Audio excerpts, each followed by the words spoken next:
The morning her uncle died, Marisol Vega was standing in a hospital parking lot, counting the exact number of quarters in her coat pocket. 14. She had counted them twice, the way you do when the number matters, and you hope that somehow, on the second count, it will be different. It was not. 14 quarters, $3.50. Not enough for the cafeteria coffee she had been promising herself since 3 in the morning, when the nurse had pulled her aside and said the words that turned the hallway into something airless and wrong. She had stood there nodding, as if nodding made it easier to absorb. It did not. Her uncle, Ernesto Vega, had lived alone in the same house on Calle Primavera for 31 years. He had never married. He had worked as a mechanic for most of his life, retired early due to a bad knee, and spent his last decade tinkering with things that did not need to be fixed and feeding stray cats that multiplied quietly in his backyard. He was not a man of ceremony or announcement. He said what he meant, ate what he liked, and kept his business to himself with the practiced discipline of someone who had learned long ago that most people were not worth explaining yourself to. Marisol had loved him for exactly that quality. In a family full of noise and opinion, Ernesto was still water. He listened when others talked, and talked only when he had something worth saying. She drove home from the hospital in the thin gray light of early morning, the city just beginning to stir around her. Her son, Miguel, was 8 years old and asleep at her neighbor's apartment, where she had dropped him the night before when the call came. She thought about what she would tell him. Great Uncle Ernesto had been a fixture in the boy's life in a quiet way, the man who always had a hard candy in his shirt pocket and who taught Miguel to identify car models by the sound of their engines. Small things, the kind that lodge themselves in memory without you noticing until much later. The apartment felt too large when she entered, the way empty spaces always did after loss. She sat at the kitchen table without turning on the lights and let the dark stay dark for a while. The bills on the counter were not going anywhere. The notice from her landlord, 3 weeks old now and increasingly urgent in tone, would still be there in an hour. The balance on her credit card, the one she had stopped checking because the number made her stomach seize, it would remain exactly what it was whether she looked at it or not. Marisol was 34 years old, and she was tired in the particular way that had nothing to do with sleep. It was the tiredness of a woman who had been managing the distance between what was needed and what was available for so long that the effort had become invisible even to herself. She had worked 2 jobs for most of the past 3 years, a morning shift at a dry cleaning business 3 blocks from the apartment, and 4 evenings a week answering calls for a customer service line that paid $11 an hour and required her to smile through her voice. The jobs were not bad. They were simply not enough. They had never quite been enough. Miguel's father had been gone for 5 years. He sent money occasionally, on irregular deposits that arrived without warning and could not be planned around, enough to create hope and not enough to create stability. Marisol had stopped factoring him into her calculations a long time ago. You could not build a household on weather. The week of the funeral was ordinary in its grief. People came and said what people say. There was food that no one was hungry enough to finish, and coffee that was drunk without tasting. Ernesto's neighbors showed up, older people mostly, who remembered him from before the bad knee, from the years when he was still fixing engines in the driveway and waving at anyone who passed. The family came too, her aunts and cousins, and one uncle from the north who made the trip more out of obligation than affection. They spoke of Ernesto with the selective warmth that people applied to the recently dead, smoothing over the rougher edges of a complicated man. Marisol listened more than she spoke. After, when the apartment had been cleared and the condolence plates returned, the family gathered around the small table where Ernesto's things had been laid out by the neighbor who had been his closest friend in those final years. There was not much, a watch that had belonged to his father, Some tools in a case, well maintained and organized with a precision that said more about the man than any eulogy. A small amount of savings in a bank account that would be divided among the family according to a will that Ernesto had apparently filed without telling anyone. And then the neighbor, a man named Rogelio, who had known Ernesto since before Marisol was born, so placed an envelope on the table and said quietly that Ernesto had left specific instructions about it. The envelope had Marisol's name on it, written in her uncle's handwriting. The characters were familiar to her from years of birthday cards and the occasional note tucked into the mechanic's invoices he used as stationery. She stared at it without picking it up for a moment. Around the table, the family shifted. Her Aunt Clemencia, who was the loudest person in any room she entered and had opinions about everything, including matters that had nothing to do with her, made a sound that was not quite a laugh. "That is it?" she said. "He left the girl an envelope?" The cousin from the city, a young man named Dario, who had arrived wearing clothes that cost more than Marisol's monthly rent, untilted his head and looked at the envelope with the barely concealed contempt of someone who had already decided how much things were worth before examining them. Rogelio said nothing. He was watching Marisol in a way that was careful and unhurried. She picked up the envelope. Inside was a single folded page in Ernesto's handwriting, the words precise and deliberate in the way everything about him had been. He wrote that he was leaving her the house on Calle Primavera, not the savings, not the tools, which were divided among the male cousins who he judged would make use of them, just the house. And at the bottom of the page, underlined once, a single sentence: "The wardrobe in the back room is yours and yours alone. Do not let anyone else open it first." The family reacted the way Marisol had half expected. The voices rose together in a kind of controlled disbelief, the particular noise that groups of people made when inheritance did not distribute itself the way they felt it should. Clemencia set down her coffee cup with a firmness that communicated volumes. "The house," she said. "That falling down house." Dario shrugged and looked at his phone. "What is it worth?" he asked of no one in particular. "On that street?" He let the question answer itself, which it did, unkindly. Someone else said that the place needed more work than it was worth. Another voice agreed. Marisol folded the letter and put it back in the envelope. She said thank you to Rogelio, who nodded once, and she picked up her coffee cup and finished what was in it. She did not argue, and she did not justify, and she did not explain. These were things she had learned from Ernesto.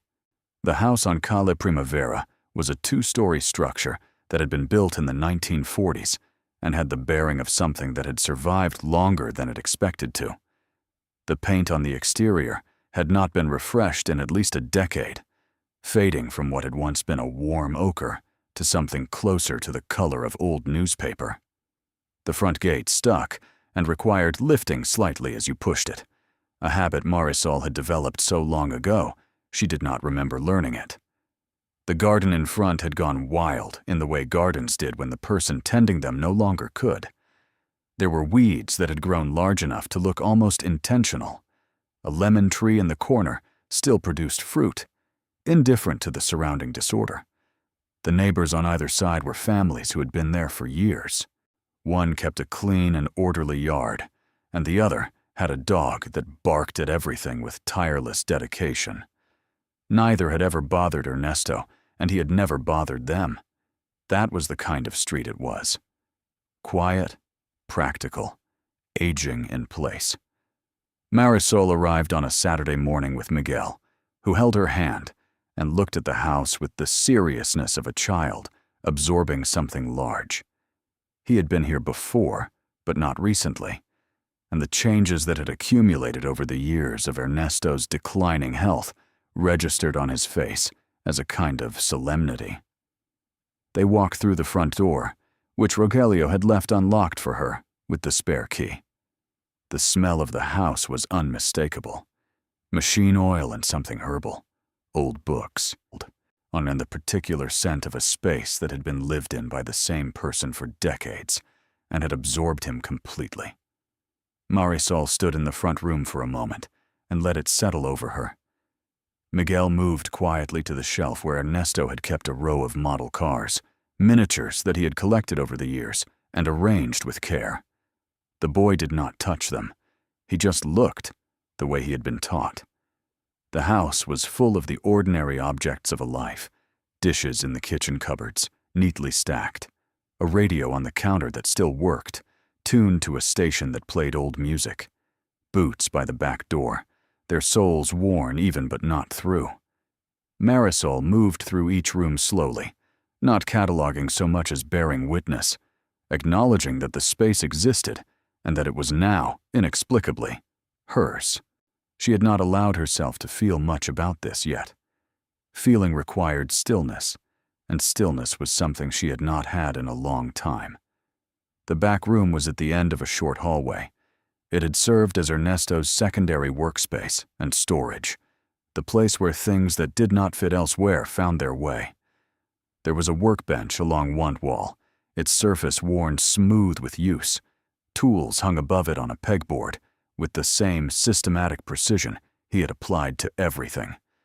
There were shelves of labeled containers, nuts and bolts, and fasteners of every variety sorted by size, with the thoroughness of a man who valued order, because order was a form of respect for the work.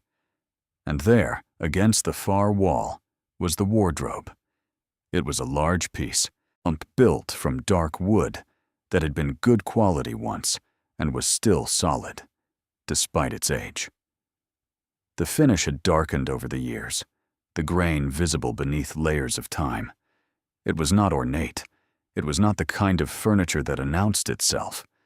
It stood quietly against the wall, as it had presumably stood for many years, neither inviting nor forbidding.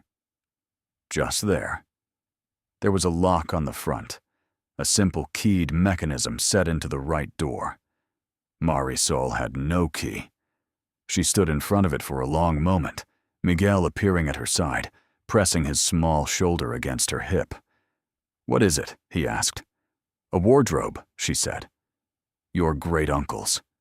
What is inside?" "I do not know yet." She touched the wood with the flat of her hand. It was cool and solid. She tried the doors without force, already knowing they would not open. They did not. But that night, back in the apartment, she sat at the kitchen table with the letter in front of her and reread the underlined line several times. "The wardrobe in the back room is yours and yours alone. Do not let anyone else open it first." She thought about Ernesto, about the man he had been, the quietness of him, the precision. He had not been a person who underlined things for dramatic effect. He had been a person who underlined things because they needed to be underlined. She thought about what she knew of his life, the 31 years in that house, the years before it, the things he had said and the things he had deliberately not said. There were gaps in the story of her uncle, as there were gaps in the stories of all people who chose privacy over performance. She had never questioned those gaps, and she had accepted them as part of who he was. Now she wondered what had lived inside them. The family had not let the matter rest, of course. Her Aunt Clemencia called the following day with the efficiency of a person who had spent the night formulating her position. She said that it was not fair, that Ernesto had not been thinking clearly in his final months, that a house divided properly among the family would make more sense than leaving it to one person who could barely manage her own situation. She said the words without cruelty and with the absolute conviction of someone who had never once considered that her certainty might not be an accurate measure of truth. Marisol listened. She said very little. She had learned by now that silence was not weakness. It was simply the choice not to spend yourself on arguments that had already been decided. Dario texted later that same day. He had apparently looked up the approximate property value of houses on Calle Primavera.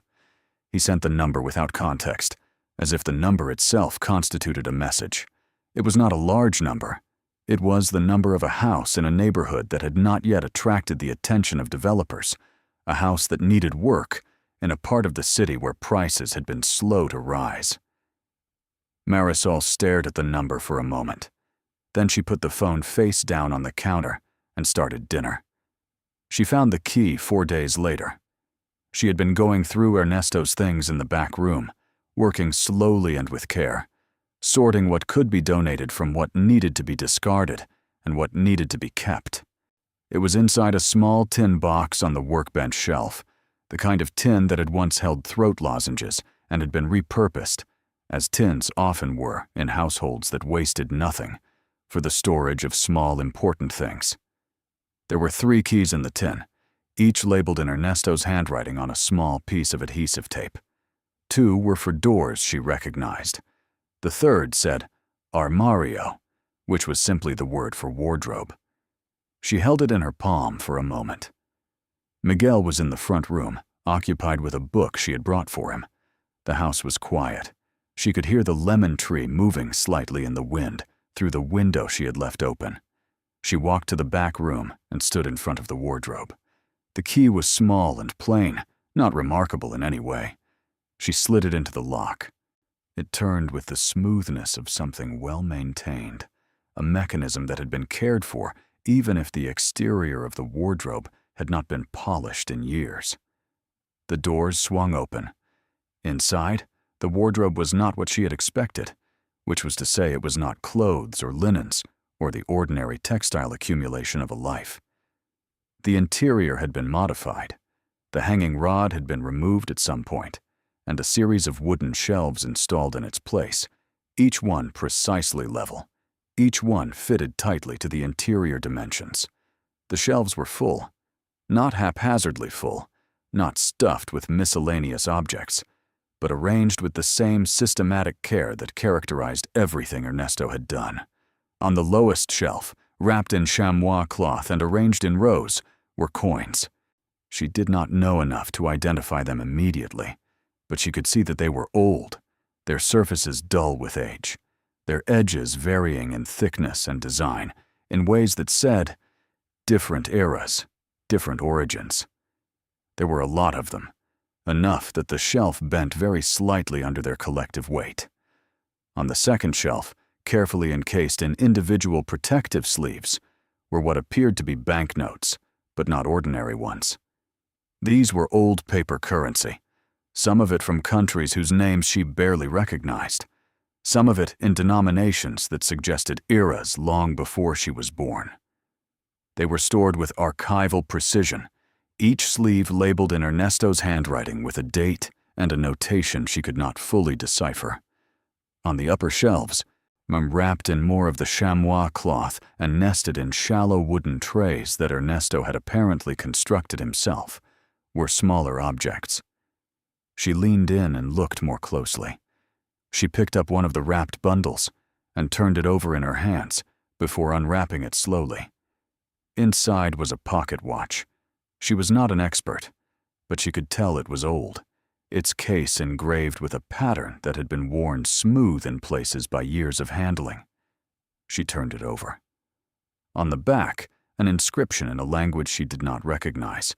She set it down and unwrapped another bundle, a brooch, dark metal set with stones that caught the low light of the room in a way that seemed disproportionate to their size.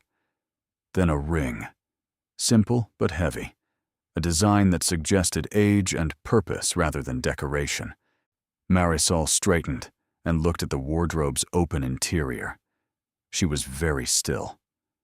The house around her was very quiet. Through the window, the lemon tree moved again in the wind, and the sound of it was the only thing in the room for a long moment.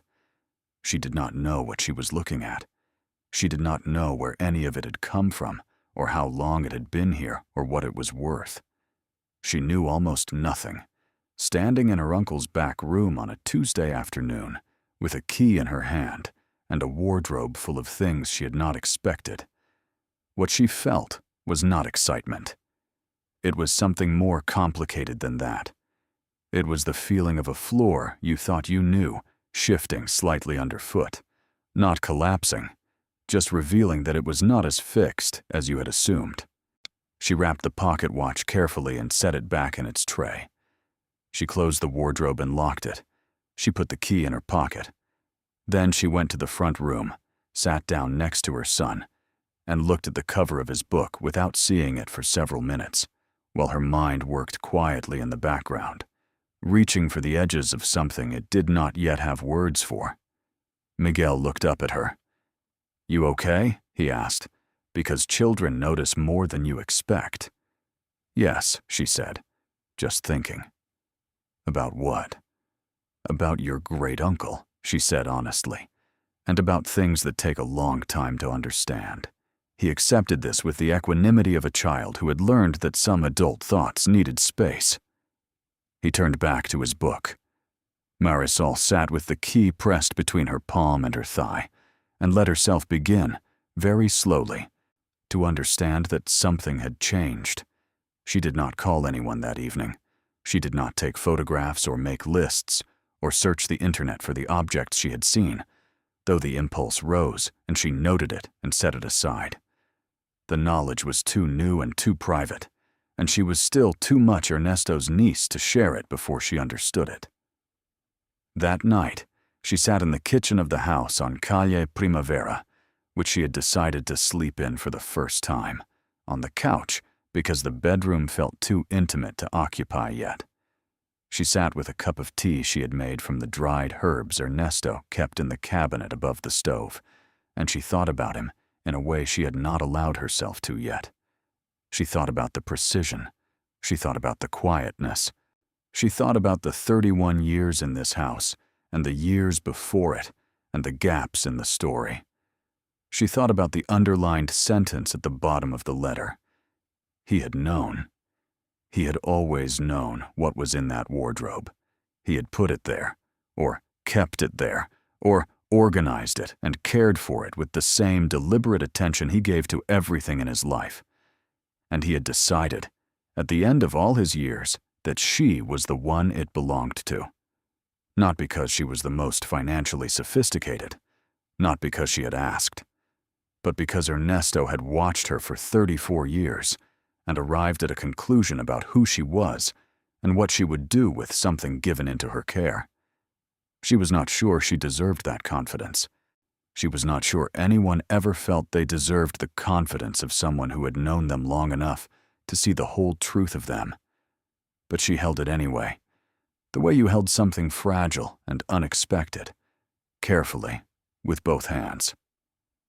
The next morning, she called a number she had found after a long search online the night before. A man who dealt in antiques and collectibles, not the flashy kind, not the television kind, but the methodical academic kind, who worked out of a small shop near the university, and whose name appeared in connection with estate appraisals and historical authentication. His name was Professor Aurelio Castañeda, and he had a voicemail that was long and detailed and suggested a person who believed in thoroughness. She left a message. She said she had some items from a family estate that she needed to have looked at by someone who knew what they were seeing. She gave her name and number and said there was no urgency, which was not exactly true, but was the right thing to say to someone you had not yet earned the trust of. Then she locked the wardrobe, put the key on a chain around her neck, and began the work of preparing the house for the practical realities ahead. She did not allow herself to imagine forward. Not yet. The imagination was a dangerous thing when certainty was still thin on the ground. She had learned that lesson from years of hoping in the particular direction of specific things, and finding that hope, directed toward futures you could not yet see, was a more reliable way to live. So she cleaned, she sorted, she made lists of what needed repair, and in what order. She let the house begin to know her weight and her habits. She opened windows and let the stale air move. She found, in a kitchen drawer, a handwritten list of the stray cats' names and feeding schedule in Ernesto's handwriting, and she felt something in her chest tighten with a specific grief that had been waiting for a small detail like that to arrive. She fed the cats. The following Thursday, Professor Castaneda called back. His voice was careful and measured. He asked several questions before agreeing to come, the kind of questions that told her he had done this before and had learned to screen for the difference between people who had something real and people who had something they had convinced themselves was real. She answered him plainly, so describing what she had seen without embellishment. After a pause, he said he could come on Saturday morning. She said that would be fine. She told no one he was coming, not because she was secretive by nature, but because the wardrobe and its contents and the key on the chain around her neck felt like something that needed protecting until it was understood. The family's voices were still close in her memory, the way Clemencia had set down her coffee cup, the way Dario had looked up the property value and sent it without explanation. These were not people who would hold their reactions in check until the situation was clear. They were people who would arrive with certainty and the noise that accompanied it. And right now, she needed quiet. She needed to know what she was looking at before anyone else decided what it meant. Saturday morning came cold and clear, the kind of autumn morning that made the city look sharper than it was. Marisol had been awake since before dawn, not from anxiety exactly, but from the particular alertness of someone standing at a threshold. She had made coffee and sat in the kitchen of the house on Calle Primavera and watched the sky lighten over the back fence and thought of Ernesto and what he had known and when he had known it, and whether he had felt this same alertness at some point long ago when he first understood what he was keeping. The professor arrived at 9 exactly. He was a compact man in his late 60s, with close-cut gray hair and the look of someone who spent his professional life in careful proximity to old things. He carried a bag that held tools Marisol recognized from research she had done, a loop, a reference notebook, cotton gloves, a small scale, and what appeared to be a portable light source. He shook her hand with the formality of a professional and looked at the house without commenting on it, which she appreciated. She brought him to the back room. She unlocked the wardrobe. She stepped back and let him approach it the way she had learned to let things be encountered at their own pace. What followed was the quietest hour she had spent in a long time. The professor worked without speaking much, picking up objects with gloved hands, examining them under the light, consulting his notebook, setting them down with extreme care. Occasionally he made a sound that was not quite language, a small exhale, a shift of breath. At one point he stopped entirely and stood very still for what felt like a long time before continuing. Now Marisol sat in the chair at the workbench and watched his face rather than the objects. She had learned that the face told you more. When he finally set down the last item and stepped back from the wardrobe, he turned to her and looked at her for a moment in a way that was measuring but not unkind. He asked her how long the wardrobe had been in the house. She said she did not know, that it had been here when the house became hers, that she had found the key 4 days ago and opened it once and then called him. He nodded slowly.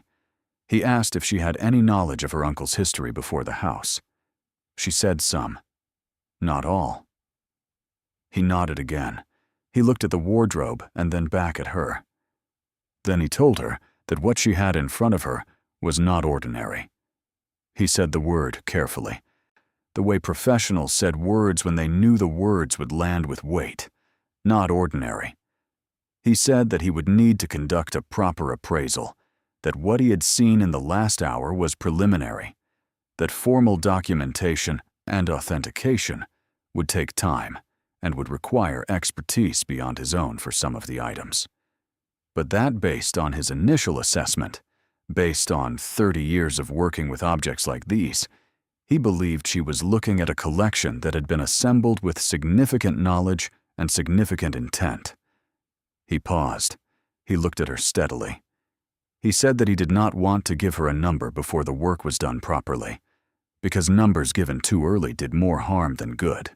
But he said she should understand that this was not a collection of sentimental curiosities. This was something that had been built carefully over a long time by someone who understood what he was building. Marisol sat with that for a moment. The house was quiet around them. The lemon tree in the garden was just visible through the back window, still and gold in the morning light. She asked him what she needed to do next. He told her. He told her everything she needed to do, in order, with the precision of a man who respected the process because he had seen what happened when it was ignored. She listened carefully. She did not interrupt. When he was done, she asked one question. She asked if it was safe here. He considered this. He said that for the immediate term, yes, provided she was the only one who knew. He said that the important thing was documentation and proper channels, and not making announcements before the picture was complete. She said she understood. After he left, she locked the wardrobe and stood in the back room of her uncle's house for a long time. The key was on its chain around her neck. The silence of the house held around her like something deliberate. 31 years, she thought. He had lived here for 31 years with this against the back wall of the back room. And he had lived quietly. And he had fixed engines that did not need fixing. And he had fed cats whose names he kept in a kitchen drawer. And he had watched her across 3 decades with the attentiveness of someone who was waiting to be certain. And now he was gone, and the wardrobe was hers. And outside the family was making the sounds it made when inheritance did not distribute itself to its satisfaction.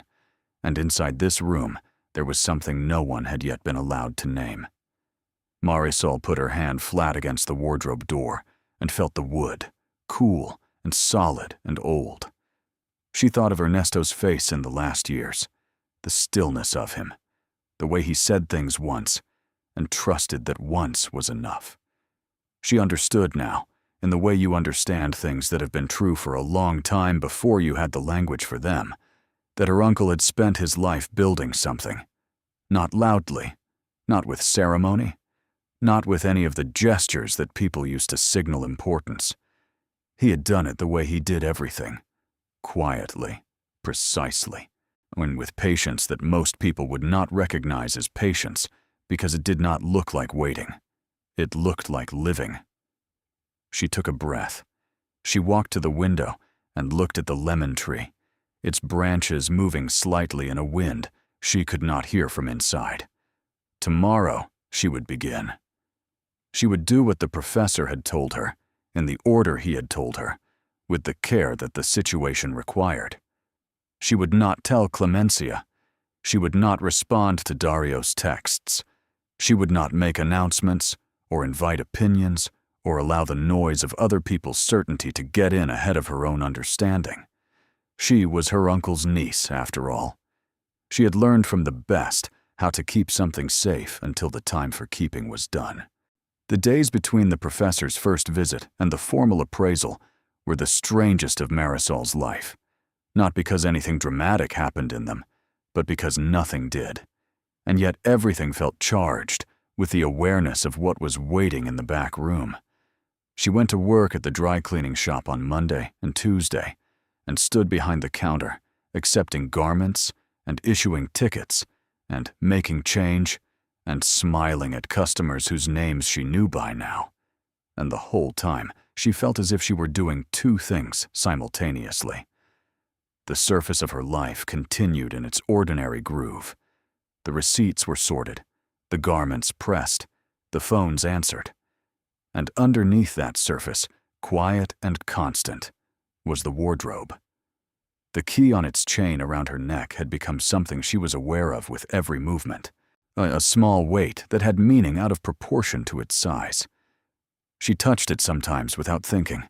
The way you touched something you needed to confirm was still there. Miguel noticed because Miguel noticed everything.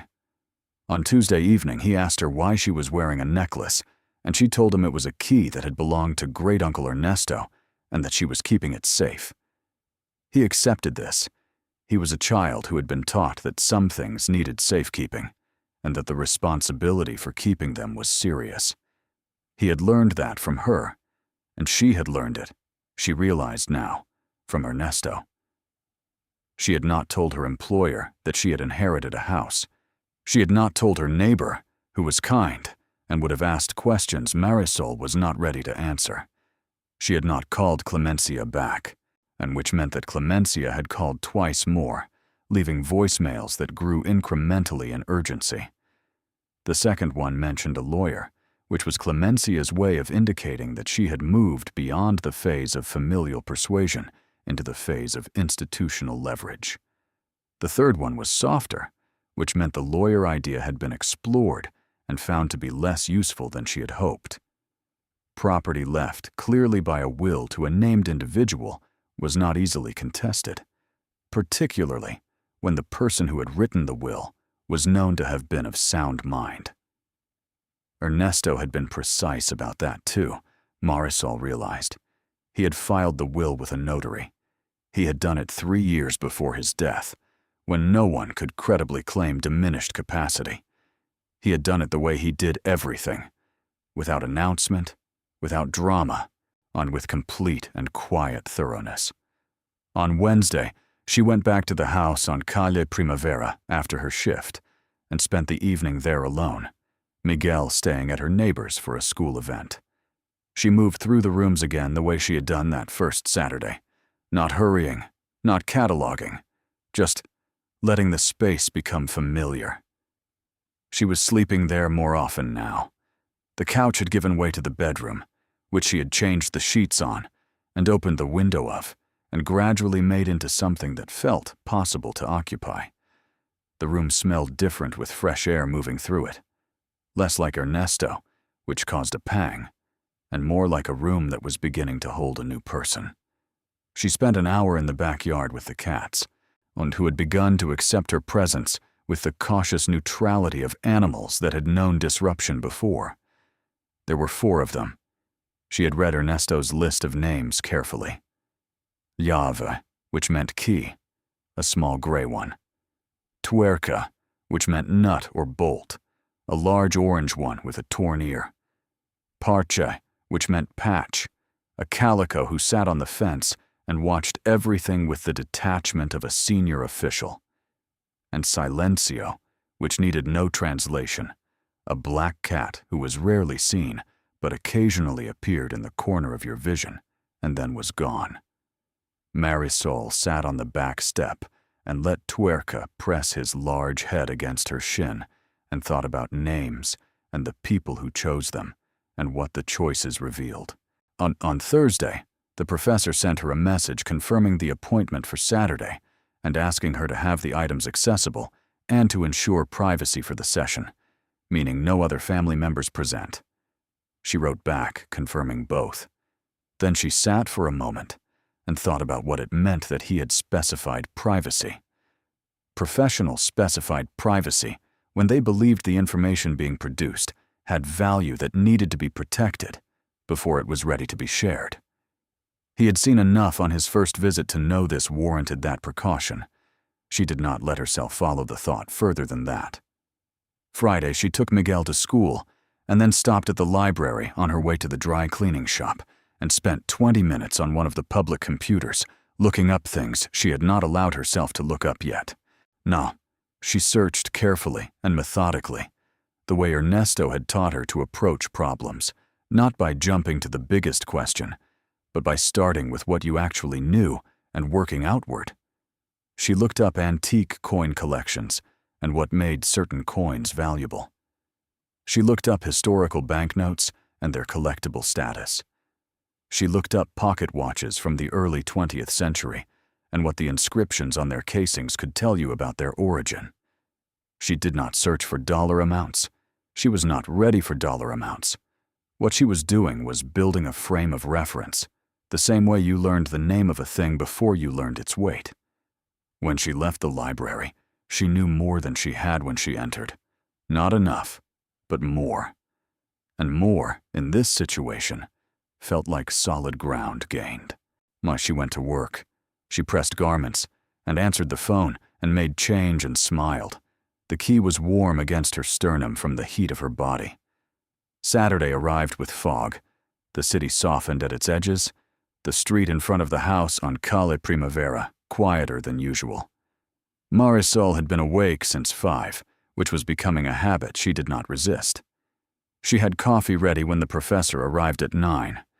He accepted a cup, and they sat briefly at the kitchen table before moving to the back room, and in that brief interval she studied his face for anything that might tell her whether his return meant good news or the more complicated kind.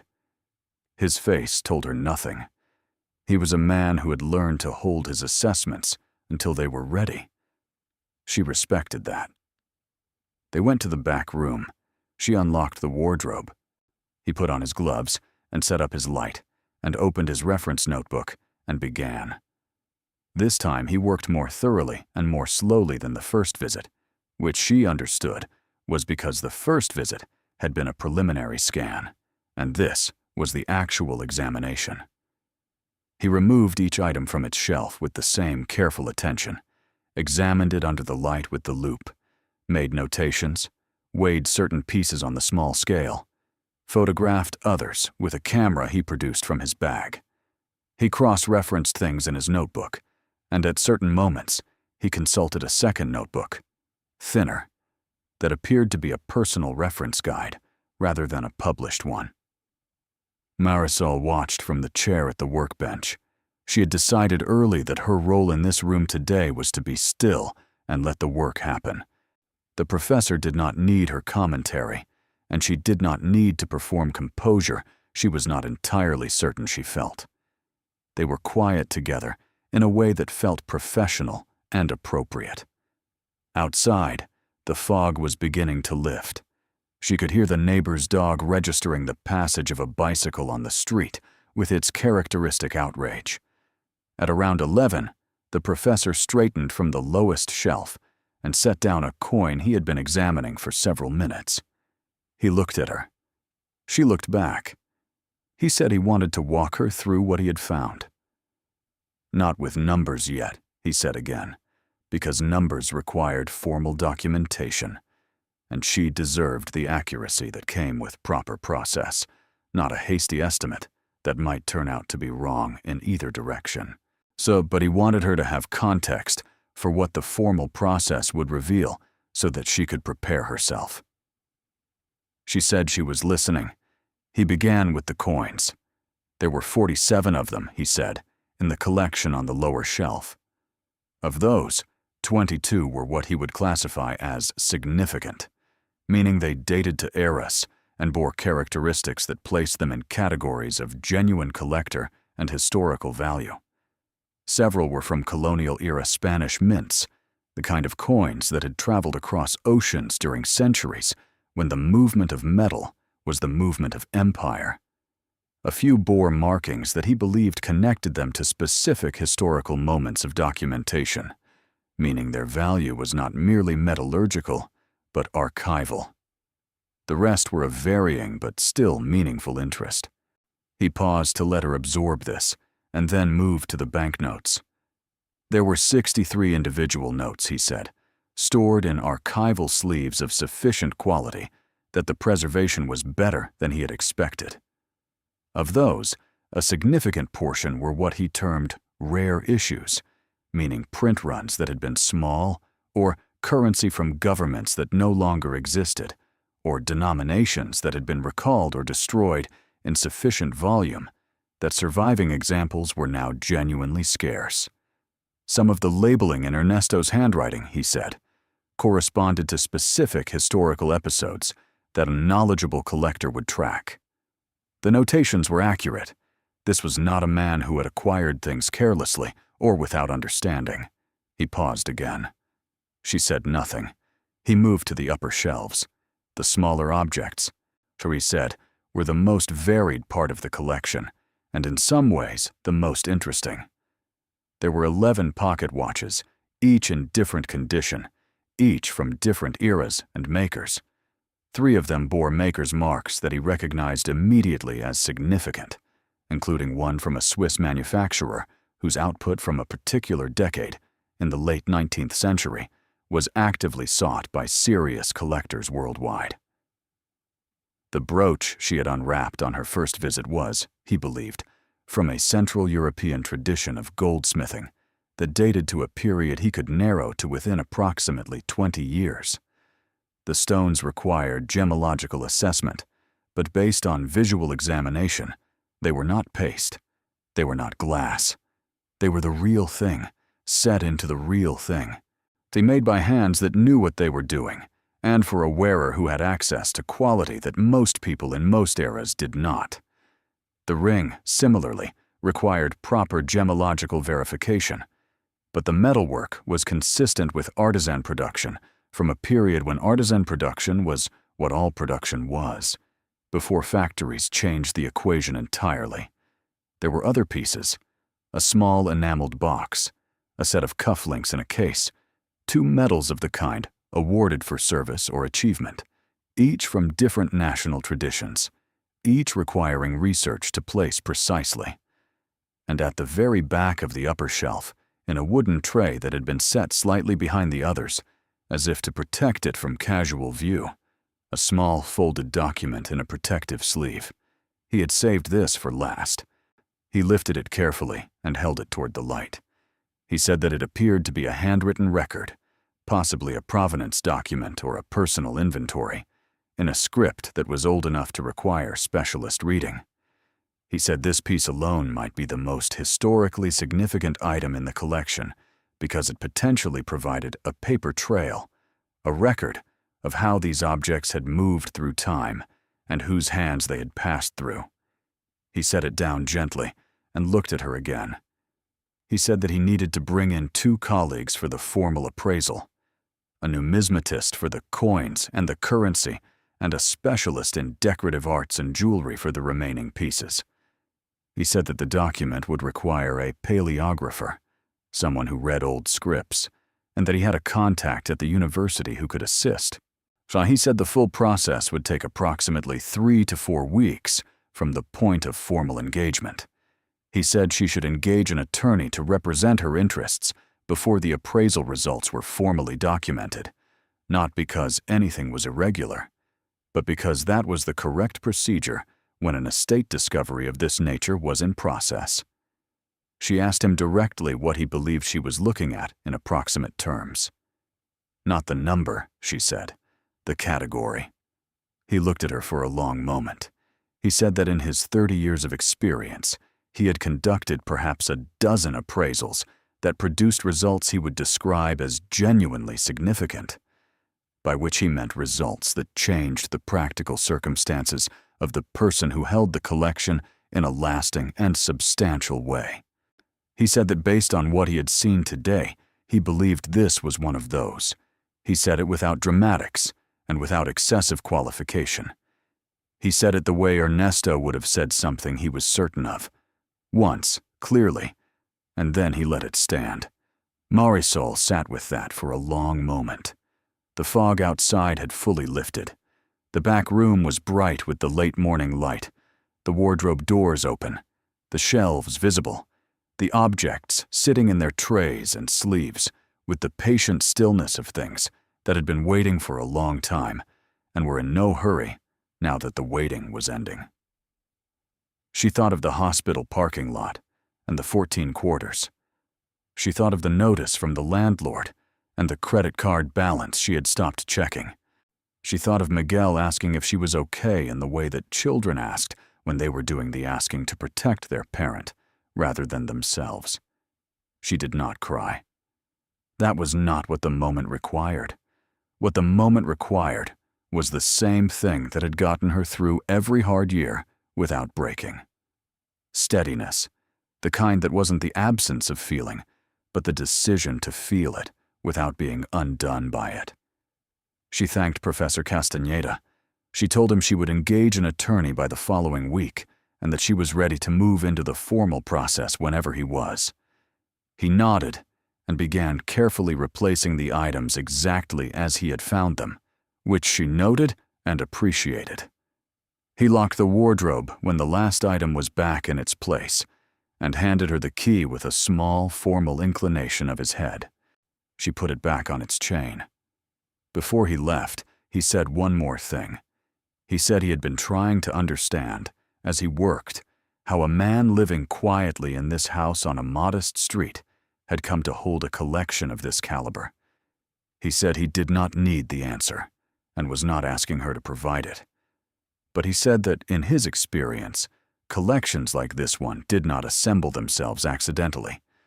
They were built by someone who had knowledge, patience, and a long view. Someone who understood that value was not always loud.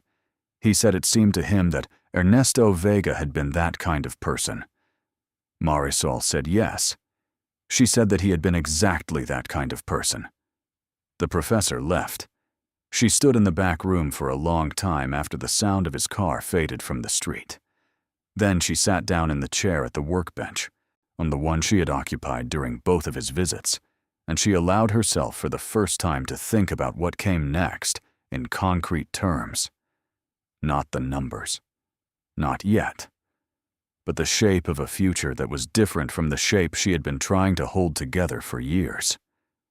The attorney she retained the following week was a woman named Doctora Esperanza Ruiz, who had been recommended by the professor and who specialized in estate law and cultural property.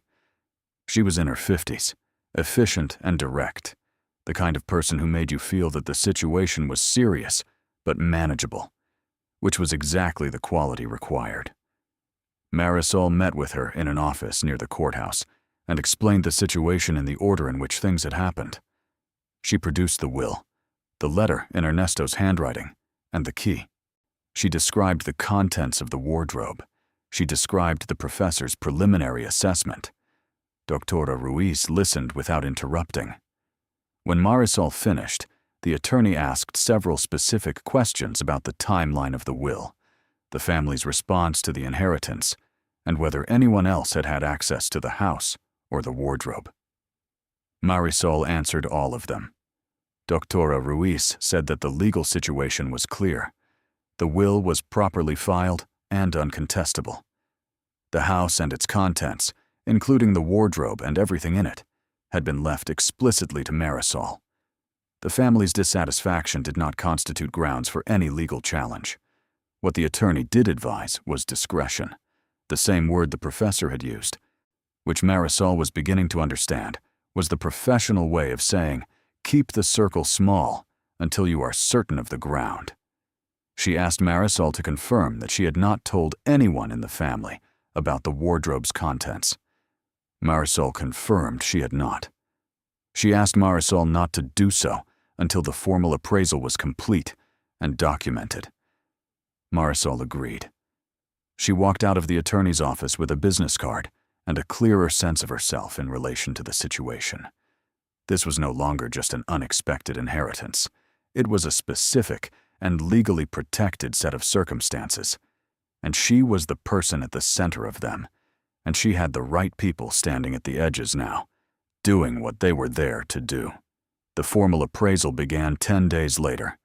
Professor Castañeda arrived with 2 colleagues, a quiet woman named Doctora Miriam Flores, who carried herself with the focus of someone who spent her professional life with objects that rewarded precision, and a younger man named Licenciado Tomás Bernal, who specialized in historical currency, and whose apparent age belied the depth of his references and the sharpness of his examination. They worked in the back room for 2 full days.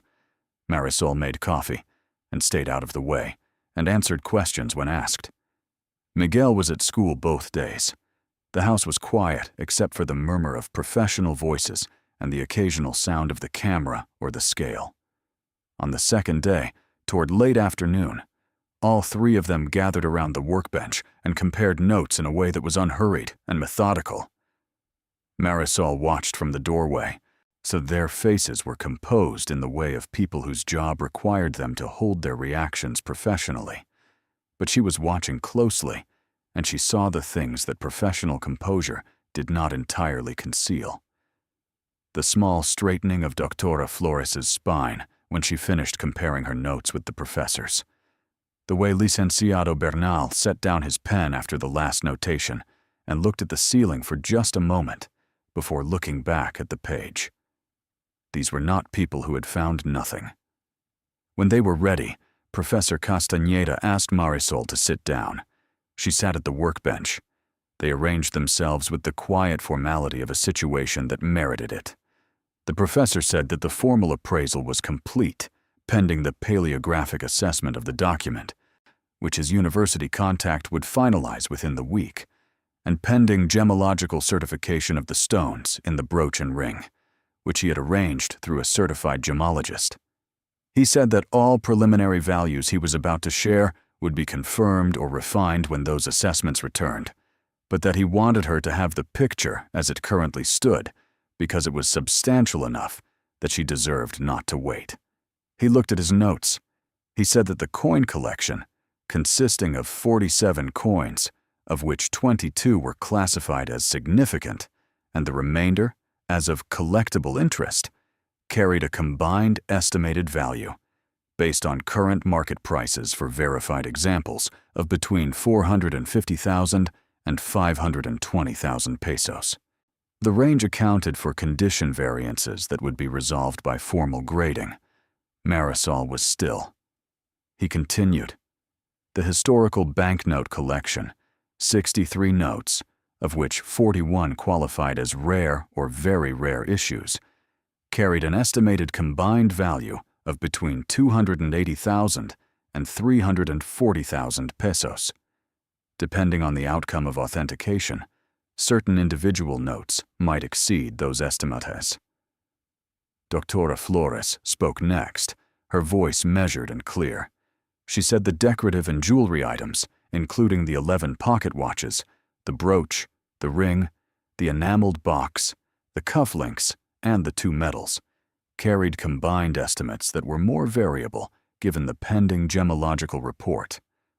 Based on visual assessment and maker identification, she placed the working range at between 600,000 and 1,200,000 pesos, with the upper figure contingent on the gemological results confirming her assessment of the stones.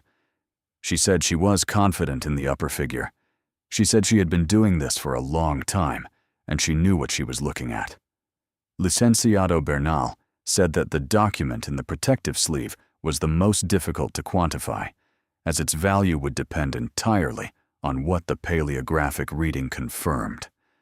He said that in cases where such documents proved to be what they appeared to be, specifically an original provenance record connecting a collection to a historically significant source, the document itself could represent a substantial premium on the overall collection value, on potentially increasing the total by a meaningful percentage. He said he had seen comparable pieces add 30% to the value of a collection. He had seen them add significantly more. He said they would know within the week. Marisol sat with all of this. The back room was very still. The wardrobe doors were closed now, the collection back inside, the key on its chain around her neck. The afternoon light came through the window and fell across the workbench in a slant that made the grain of the old wood visible. Beautiful in the way that old things, well made, were beautiful. She did not ask them to add the numbers together. She did that herself, quietly, in her head, using the middle estimates, because the middle was where honesty lived. Approximately 1,400,000 pesos on the conservative end, potentially approaching 2,200,000 pesos with the gemological confirmation and the document premium. She held those numbers for a moment without moving. Then she asked the professor calmly what the process was for realizing the value of a collection like this, meaning what the correct steps were for moving from appraisal to the point where the value existed in a form she could actually use. He explained. There were options, he said. The collection could be sold as a whole to a specialized auction house that handled collections of this nature, which would produce a result faster, but might yield less than selling pieces individually through targeted channels. It could be sold piece by piece over time, which would maximize individual values, but require patience and management. But certain pieces might be candidates for institutional acquisition, meaning museums or cultural organizations that sometimes paid premium prices for items with historical significance, and the document in particular might attract that kind of interest. He said he could facilitate introductions to reputable auction houses and specialists if she chose to proceed. He said it was entirely her decision, her timeline, and that there was no urgency she needed to feel pressured by. Dra. Flores added that the most important thing in the immediate term was secure storage. She said the wardrobe was adequate for the moment, but that Marisol should arrange insured and climate-controlled storage as soon as practically possible, and that the attorney should be informed of the collection's location at all times. Marisol thanked all three of them. She saw them out. She stood on the front step of the house on Calle Primavera and watched the professor's car disappear around the corner, and then she stood there a moment longer with the cool air on her face and the lemon tree just visible in her peripheral vision and the quiet of the street around her. 14 quarters, $3.50 in a hospital parking lot, the notice from the landlord, the credit card balance she had stopped checking, the $11 an hour phone job 4 evenings a week, Miguel asking if she was okay because children asked that when they were protecting their parents. She went inside. She locked the front door. She walked to the back room and put her hand flat against the wardrobe the way she had done that first evening after the professor's initial visit. The wood was cool and solid. 31 years of Ernesto's patience lived in it. She understood now, standing here with the full picture assembled for the first time, what her uncle had spent his life building. Not for himself. He had lived modestly, deliberately, in a house on a modest street, feeding stray cats and fixing things that did not need fixing, and watching the world from the particular stillness of a man who had made his choices and was at peace with them. He had built it for someone else, for a person he had watched across 34 years and decided was the right shape to receive what he had spent a lifetime assembling. She was not ready yet to think about all the implications of that. Some things needed to be held for a while before they could be examined, but she let herself feel it now, standing in the room that had been the center of his secret, the full weight of what he had done for her. The days that followed were practical and deliberate. She called Dra. Ruiz and reported the appraisal findings.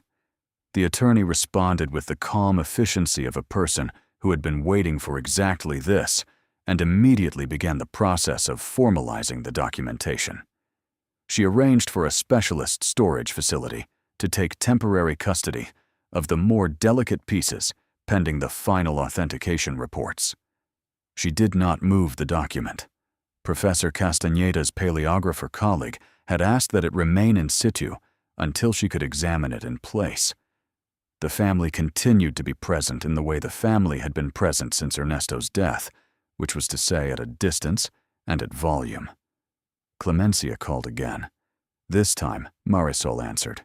The conversation was brief. She said the estate was in process and that she would be in touch when there was information to share. Clemencia asked what that meant. Marisol said it meant what it said. There was a silence on the line that was unusual for Clemencia. Marisol ended the call politely and set the phone down and went back to the list she had been making. The list was practical and ordered in the way that Ernesto would have approved of. At the top was Miguel's school, specifically the question of the private school she had been unable to afford for 3 years, despite every effort, and the knowledge that it was the right environment for the way his mind worked. Below that, the apartment, specifically the landlord's notice, which was no longer the emergency it had been, but was still an active situation requiring resolution. Below that, her own situation at the dry cleaning shop, which she wasn't yet ready to think about changing, because the thinking required a level of certainty the numbers had not yet solidified into. She was her uncle's niece. She did not count things until they were in her hand.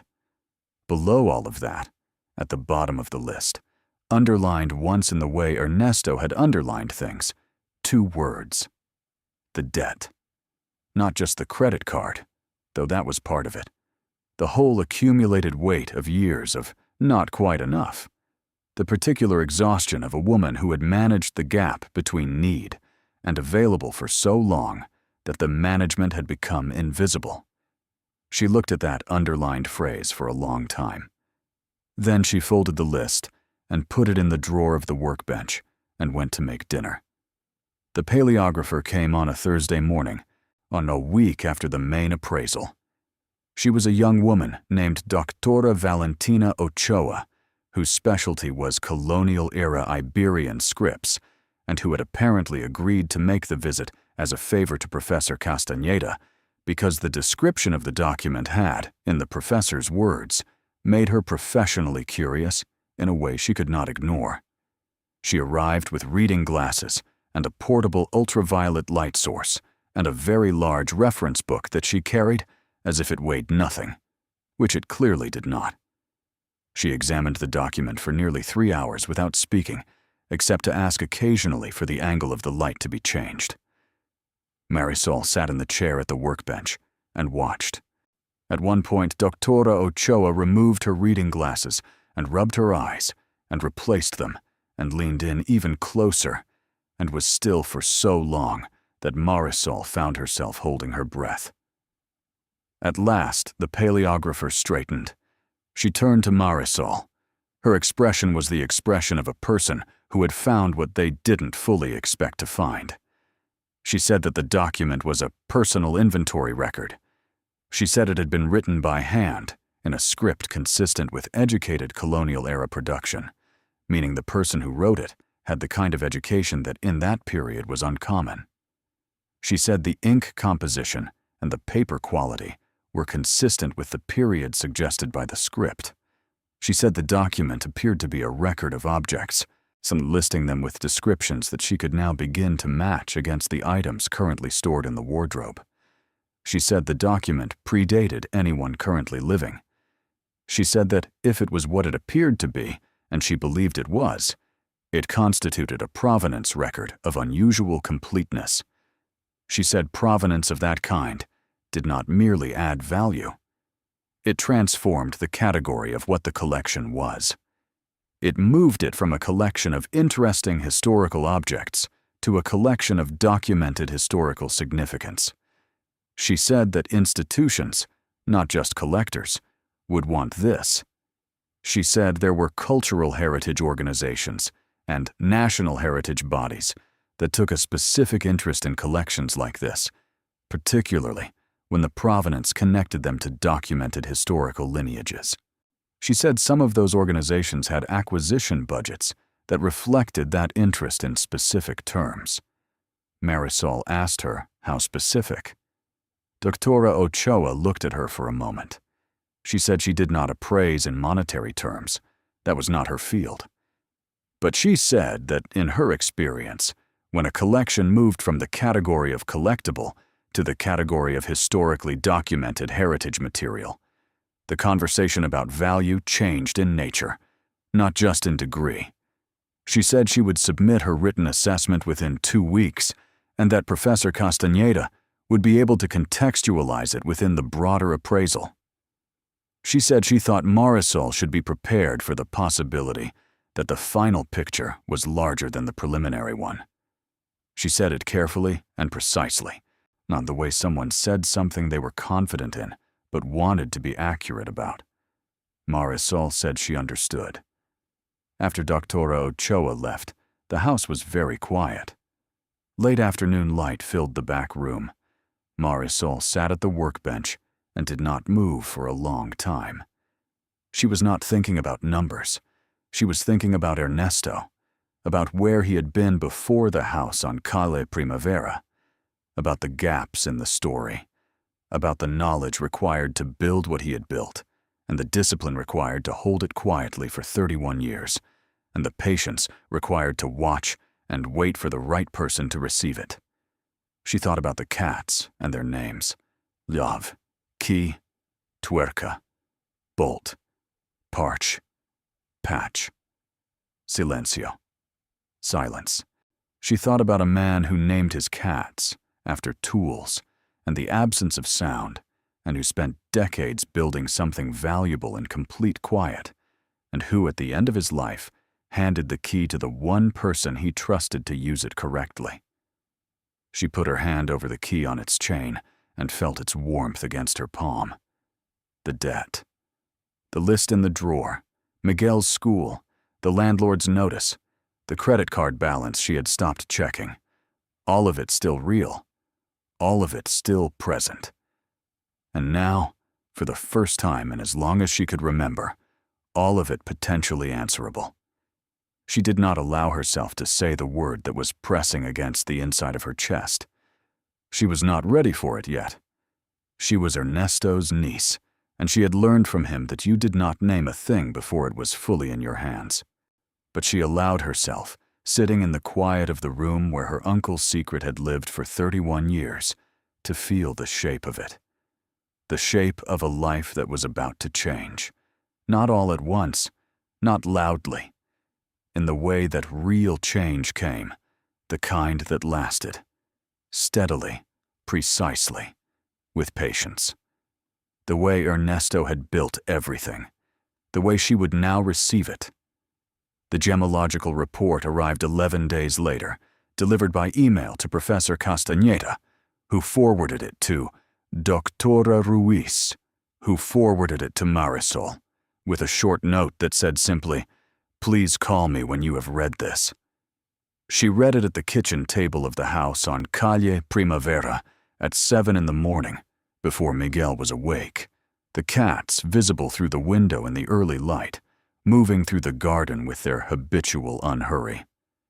The report was technical in its language, dense with terminology she had to read twice to absorb, but the conclusions were clear. The stones in the brooch were not paste. They were not glass. They were, as Doctora Flores had believed, the real thing. Specifically, the report identified 3 Colombian emeralds, of a quality that the gemologist described as exceptional by any contemporary standard, set in a gold alloy consistent with artisan production from the period suggested by the style. The ring contained a single stone that the report identified as a natural ruby of Burmese origin, untreated, of a depth of color and clarity that placed it in a category the report described with the measured enthusiasm of professionals who did not use superlatives lightly. Untreated natural rubies of that origin and quality, the report noted, were increasingly rare in the current market. Increasingly rare was the language of value that did not need to announce itself. She called Doctora Ruiz. The attorney picked up on the second ring. When Marisol finished describing the key points of the gemological report, there was a brief silence. Then the attorney said that, in her opinion, it was time to schedule a meeting with all parties. The professor, herself, and Marisol. She said the documentation was now sufficiently complete to begin the conversation about next steps in earnest. She said the word earnest in a way that communicated they had moved into a phase where things would begin to happen. They met the following Tuesday in the attorney's office. The professor brought the consolidated appraisal document, incorporating his findings, those of Doctora Flores and Licenciado Bernal, and the gemological and paleographic reports. It was a serious document, thorough, and formatted with the precision of something that would need to hold up under scrutiny. He set it on the table in front of Marisol and let her take a moment with it before summarizing. The total estimated value of the collection, incorporating all assessments, all certifications, and all pending premiums related to the document's provenance confirmation, fell within a range of 2,100,000 to 2,800,000 pesos. He said the range would narrow as certain auction outcomes resolved, and that specific pieces, particularly the ruby ring, the colonial-era emerald brooch, and the provenance document itself, might perform above estimate in the right forum. He said he had a relationship with an auction house that specialized in exactly this category of material, one whose client base included the kind of serious institutional and private collectors who understood what they were looking at and whose resources reflected that understanding. He said, if she wished to proceed through auction, he believed the higher end of the estimate was achievable, and that certain pieces might exceed it. Marisol sat with the document in her hands and looked at the numbers that were no longer approximate. She had been careful with herself throughout this process. She had not allowed herself to feel ahead of the facts. She had kept the circle small, and the expectations managed, and the key on its chain around her neck, and the wardrobe locked. She had done everything the way Ernesto would have done it. Now the facts had caught up with the restraint, and they were larger than even her most private imagining had allowed. She asked the professor what the correct next step was, procedurally, from here. He said the first step was to formally engage the auction house and begin the consignment process. He said that would involve a representative from the house visiting the collection, confirming the appraisal independently as a standard part of their intake, and establishing reserve prices that would protect her from below-estimate results. He said the process from engagement to auction would take approximately 6 to 8 weeks, after which settlement would follow within 30 days of the sale. He said she should expect the process to feel slow and then suddenly fast, which was the nature of it. Dr. Ruiz added that during the consignment period, the collection would move to the auction house's secure storage facility, fully insured at assessed value, at which point Marisol's direct responsibility for its physical safety would end. She said this was standard, and that the documentation Marisol held meant her legal position was completely clear. She said there were no complications, no competing claims with any standing, and no procedural obstacles she could identify. She said it was, from a legal standpoint, one of the cleaner situations she had handled in several years. Marisol appreciated the word clean. It was the right word. Ernesto had made it clean by doing everything properly, long before the need arose to defend it. That was the kind of man he had been. She asked if there were any reasons not to proceed. The professor and the attorney exchanged a brief look. The professor said no. The attorney said no. Marisol nodded. She said to proceed. She signed the documents the attorney placed in front of her. She did so without haste, reading each page with the attention it deserved, because signatures on documents of consequence were not things to approach carelessly. She had learned that from years of signing things on the wrong side of the power balance, leases that favored landlords, employment agreements that protected employers, service contracts written for the benefit of the service provider. She knew what careful reading felt like, and she applied it here without apology for the time it took.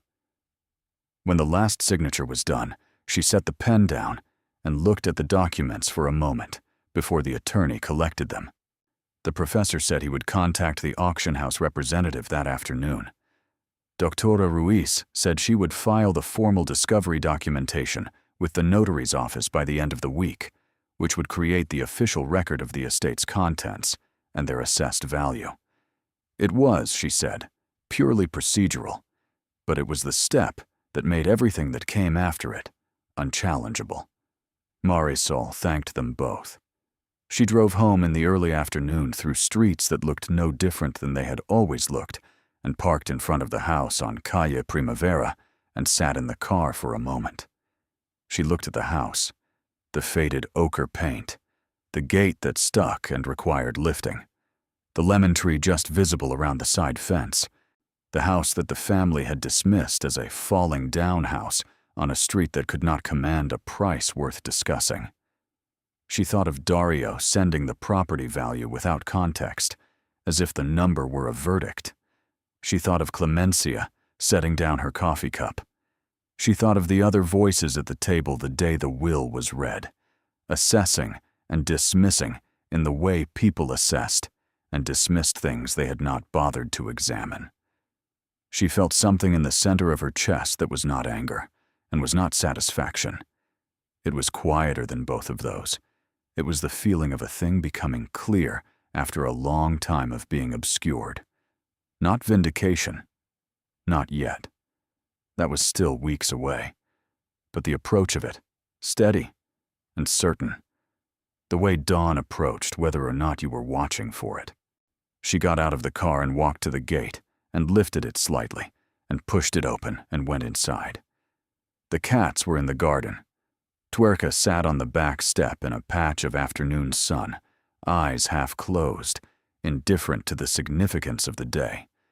She sat down beside him and let him press his large head against her side, and looked at the lemon tree and thought about Ernesto.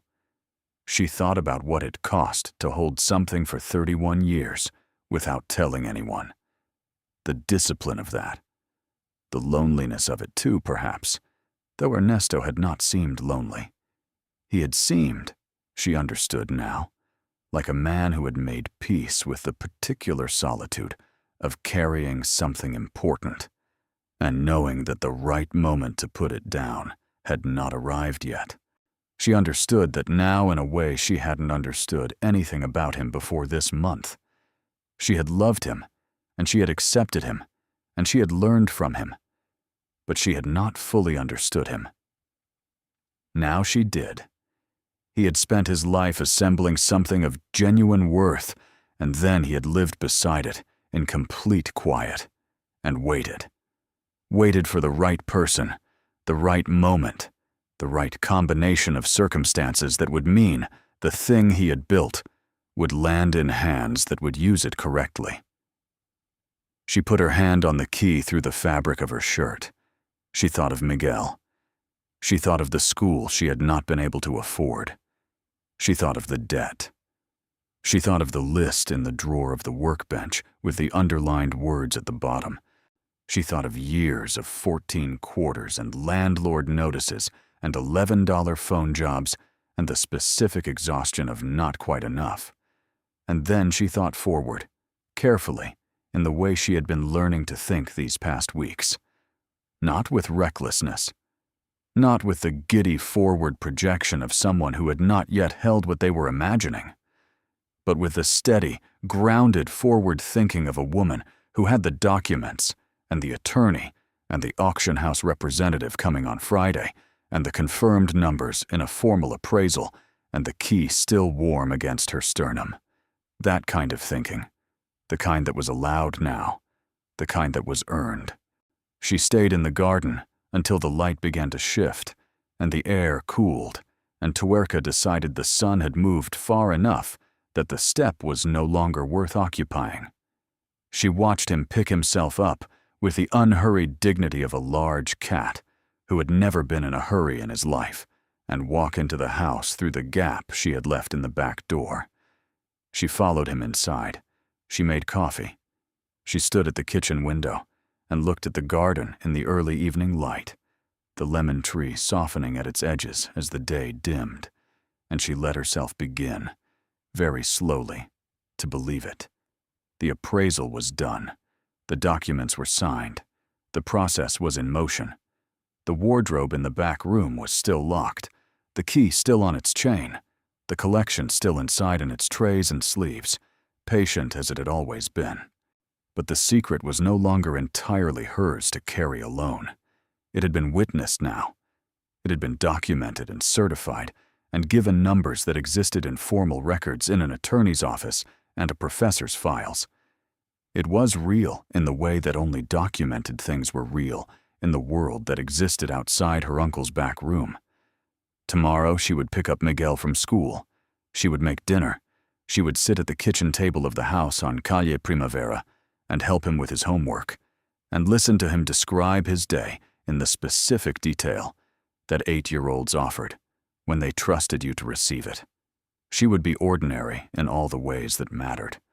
And underneath that ordinary surface, quiet and certain, the process Ernesto had set in motion 31 years ago was moving forward toward the moment when it would change their lives completely. She was ready. She had been ready for a long time, without knowing what she was ready for. Now she knew, and the knowing felt, more than anything else, like coming home to a place you had never been before, but recognized the moment you walked through the door. The auction house representative arrived on a Friday morning in a car that was neither flashy nor modest, the kind of vehicle that communicated competence without announcing it. His name was Señor Hector Villanueva, and he was a man in his early 50s whose manner carried the particular quality of someone who had spent decades in rooms where significant things changed hands and had learned that the best way to honor that significance was with calm. He shook Marisol's hand at the door, accepted coffee, and followed her to the back room without comment on the house or the street or the neighborhood, which she noted and appreciated. Professor Castañeda was already there, seated at the workbench with the consolidated appraisal document open before him. Doctora Ruiz had sent a representative from her office, a junior associate named Licenciada Petra Montes, who stood near the door with a notepad, and the composed attentiveness of someone who understood her role was to observe and document rather than participate. Marisol unlocked the wardrobe. Monsignor Villanueva put on his gloves and worked through the collection with the unhurried thoroughness of a man who had done this many times and had long ago stopped trying to speed up a process that rewarded patience. He examined each item in turn, occasionally cross-referencing the appraisal document, occasionally asking the professor a quiet, clarifying question. He photographed everything with a camera that had clearly been chosen for its precision rather than its appearance. He spent the longest time with the document. When he finally stepped back and removed his gloves, he folded them neatly and set them on the corner of the workbench and looked at Marisol. His expression was the expression of a professional who had arrived with expectations and found them exceeded. He said that the collection was consistent with the appraisal documentation and that he was prepared to recommend consignment. He said that his house conducted specialist auctions 4 times per year and that the next relevant one was scheduled for 11 weeks from now, which he considered the right forum for this material. He said the category of buyers who would be present at that auction were specifically the people who understood what this collection represented, not casual collectors chasing novelty, but serious individuals and institutions whose knowledge of the material was deep enough to pay correctly for it. He said that correctly was the operative word. Collections like this one were undervalued when they reached the wrong audience. They reached their true value only in front of people who understood what they were seeing. He said it was his job to ensure that the right people were in the room, and he said it with the quiet confidence of someone who had spent his career making that happen. He named a reserve figure. It was below the lower end of the appraisal estimate, which he explained was standard practice, a floor that protected her from catastrophic underperformance while leaving room for the market to respond naturally. He said in his assessment, the collection would not sell at reserve. He said he expected it to perform in the upper range of the appraisal and that the provenance document, which he had flagged for particular attention in his pre-auction marketing materials, had the potential to attract institutional interest that could push certain pieces above estimate. Marisol listened to all of this with the steadiness she had been practicing for weeks. When he finished, she asked 3 questions. She asked what the house's commission structure was. She asked what the timeline from consignment to settlement looked like in practical terms. And she asked what her responsibilities were once the collection left the house on Calle Primavera. He answered all 3 precisely. She nodded. She signed the consignment agreement that Licenciada Montes had prepared based on the terms discussed. She did so after reading it carefully, every page, every clause, in the silence of the back room, while the 3 professionals waited without impatience. When the last page was signed, and Señor Villanueva said that a secure transport team would arrive the following Tuesday to take custody of the collection for transfer to the house's climate-controlled storage facility. He said from that point, she would receive regular updates and that a preview catalog entry would be sent to her for approval within 3 weeks. After he left, the professor and Licenciada Montes departed together. The house was suddenly very quiet. Marisol stood in front of the open wardrobe for the last time before Tuesday. She looked at the shelves, the coins in their chamois cloth, The banknotes in their archival sleeves, the pocket watches in their trays, the brooch and the ring, and the small enameled box, and the cufflinks, and the medals. The document in its protective sleeve at the back of the upper shelf, small and folded, and carrying within it the thread that connected all of these objects to a history longer than anyone currently living. She thought about Ernesto putting each thing here, not all at once, over years, acquiring, evaluating, placing with care, building the shelves himself to fit the interior exactly, labeling the banknote sleeves in his handwriting with dates and notations, maintaining the lock mechanism so it turned smoothly, caring for the wardrobe the way he cared for everything he was responsible for, not with display, but with the steady attention of a person who understood that the quality of your care determined the quality of what you kept. She reached out and touched the edge of the lowest shelf. The wood was worn smooth where his hands had rested against it. She said goodbye to it quietly, in her mind, the way you said goodbye to things that had served their purpose and were moving on to the next part of the story they belonged to. Then she closed the doors. She turned the key. She put the key on its chain around her neck for what she understood would be one of the last times. Tuesday came with rain. The transport team arrived in an unmarked vehicle, 4 people in dark clothing who worked with the efficiency and silence of professionals who moved valuable things for a living. They carried purpose-built cases, each one padded and sealed, each one labeled with codes that corresponded to the inventory list Señor Villanueva had prepared. They worked through the collection systematically, wrapping each item in materials that made the chamois cloth and archival sleeves look modest by comparison. Marisol watched from the doorway, but Miguel was at school. The house was quiet except for the sound of rain on the back window and the careful movements of the transport team and the occasional instruction spoken in low professional tones. When the last case was sealed and loaded and the wardrobe stood empty, one of the team members handed her a receipt. It was a formal document listing every item by inventory number, with a signature line at the bottom. She read it. She signed it. She kept her copy. The team left. The unmarked vehicle pulled away from Calle Primavera in the rain. Marisol stood in the back room in front of the open wardrobe, which was now just a wardrobe. The shelves Ernesto had built were still inside. The wood was worn where the items had rested. The lock was still good. The key was still on its chain around her neck, though it no longer locked anything that needed locking. She took the key off its chain. She set it on the lowest shelf of the empty wardrobe. She looked at it for a moment, small and plain against the dark wood. Then she closed the doors. She did not lock them. The 11 weeks between consignment and auction were the strangest kind of waiting. Not the anxious waiting of someone who did not know what was coming, but the contained waiting of someone who did know and had to hold the knowledge carefully while ordinary life continued around it. She kept her shifts at the dry cleaning shop. She did not tell her employer anything had changed.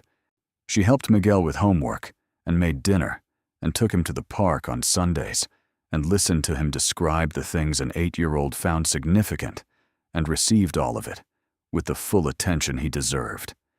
She fed the cats. She tended the lemon tree.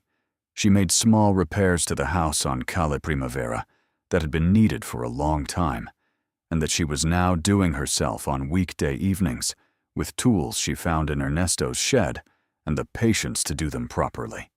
The family did not go quiet during those weeks. Clemencia called twice more.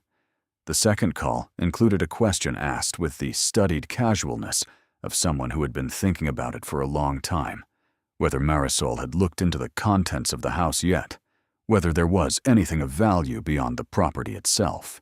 See, Marisol said the estate was still in process and that Doctora Ruiz was managing the documentation. Clemencia said that she hoped Marisol understood that the family had an interest in Ernesto's legacy. Marisol said she understood that Clemencia felt that way. There was a silence on the line. Marisol said she would be in touch when there was information to share, which was what she had said before, and which remained true in the way that careful sentences could be true while containing more than they revealed. Dario sent 2 more texts. One asked generally about the house. One asked specifically whether she had found anything among Ernesto's belongings that might be of interest to collectors. She did not answer either. She was under no obligation to, and the questions themselves told her that someone in the family had connected some portion of dots without reaching the picture. That was fine. The picture would be visible soon enough, and in the correct order, which was the order she had chosen, and not the order anyone else's curiosity had demanded. She thought sometimes about how the information would reach them. It would not come from her, not directly. These things traveled in the way that significant things traveled, through channels and reports and records that were not private. An auction of this nature, in a house of this reputation, with a catalog that included provenance documentation of the kind Doctora Ochoa had confirmed, would not go unnoticed by people who paid attention to such things. And some of those people knew her family. That was the nature of circles. They were never as separate as you imagined. She found that she did not feel what she might have expected to feel about that. She had imagined, in her less guarded moments, that vindication would arrive with a particular heat, a rush of something sharp and satisfying, the look on Clemencia's face, the recalibration of Dario's expression, the moment when the words "falling down house" and "what is it worth" and the girl met the reality of what the girl had actually been given. What she felt instead was quieter than that, and more durable. It was not the heat of a moment. It was the warmth of a truth settling into its correct position. She had not needed to argue. She had not needed to defend, or explain, or perform her worthiness. She had only needed to do what Ernesto had taught her, which was to hold the thing correctly and let the facts speak when the facts were ready. They were nearly ready. The preview catalog arrived in her email 4 weeks before the auction. She opened it at the kitchen table with her morning coffee. The house quiet. Miguel still asleep. The early light just beginning to come through the window. The catalog was beautifully produced. The collection had its own section, 4 pages, with full-color photographs of each piece and descriptive text that had been written by someone who understood both the objects and the audience who would read about them. The coins were described with the precision of numismatic scholarship. The banknotes were placed in their historical context. The pocket watches were identified by maker and period, with the specificity that serious collectors required. So the brooch had a full-page entry. The photograph had been taken under a light that caught the emeralds at an angle that revealed a depth of color Marisol had not fully appreciated in the back room of the house on Calle Primavera. The description noted the Colombian origin, the period, the artisan tradition, the quality of the stones, and the setting. It noted that the piece had been authenticated by certified gemological assessment and was accompanied by full provenance documentation. The ruby ring had its own entry as well. Untreated natural ruby. Burmese origin. The photograph showed the stone in a light that made it look like something that had swallowed a sunset. The final entry in the collection section was the provenance document. The photograph showed it open, the script visible, to the antiquity of the paper and ink apparent even in reproduction. The descriptive text was the longest of any entry. It had been written with the kind of care that institutions brought to things they considered significant. It named the Paleographic authentication by Doctora Ochoa. It described what the document established. It noted that the collection it accompanied was one of the most completely documented private holdings of its kind to enter the auction market in the current decade. Marisol read that sentence twice. She set down her coffee cup. She looked at the window. The lemon tree was visible in the early morning light, still, the way it was always still at that hour before the day's wind arrived. She allowed herself, for the first time and in full, to feel it. not the money. The money was real, and she would deal with it practically and carefully in the way she dealt with everything. But what she felt in that moment was not about the money. It was about Ernesto. It was about 31 years of patience. It was about a man who had built something extraordinary in complete silence, and then lived beside it without needing anyone to know, without needing the acknowledgement or the recognition or the noise that most people needed as confirmation that they had done something that mattered. He had not needed anyone to see it. He had only needed the right person to receive it. She was that person. She had been that person across 34 years without knowing it. And now, the thing he had spent his life building was about to move through a room full of people who would recognize its value and pay correctly for it. And the result of that would come back to her and to Miguel and to the life that Ernesto had watched across all those years and decided deserved more than it had been given. She folded her hands around her coffee cup and let the feeling be what it was, large and quiet and permanent. Then she finished her coffee. She woke Miguel. She made breakfast. She helped him find his left shoe, which had somehow ended up under the kitchen table overnight. She walked him to school in the early morning with her hand in his, the city beginning its day around them, ordinary and continuous. On the way back, she stopped at the gate of the house on Calle Primavera and looked at it for a moment. The faded ochre, the stuck latch, the lemon tree, the place that had been dismissed as a falling-down house on a street not worth discussing. She went inside and began her day. The auction took place on a Thursday evening in the house's main gallery, a high-ceilinged room that had been designed specifically to receive things of consequence and the people who recognized them. Marisol was present, which Señor Villanueva had encouraged, saying that owners who attended sometimes found the experience meaningful in ways that removed spectatorship could not provide. She had arranged for Miguel to stay with her neighbor, and she had worn the same simple dark dress she wore to serious occasions, and she had taken public transit because the auction house was in the central district, and parking was a problem she did not need. She sat in a row near the back, not the front, which was occupied by the most serious bidders and their representatives. Not the middle, which was occupied by people who came to watch as much as to bid. The back gave her a view of the room and the faces in it, and the screen above the auctioneer's podium that would display the lot numbers and current bids. The room was full. Not capacity, but full in the way that mattered, with people who were present because they had read the catalog carefully and had come for specific reasons. She recognized no one, which was as it should be. She was not part of this world.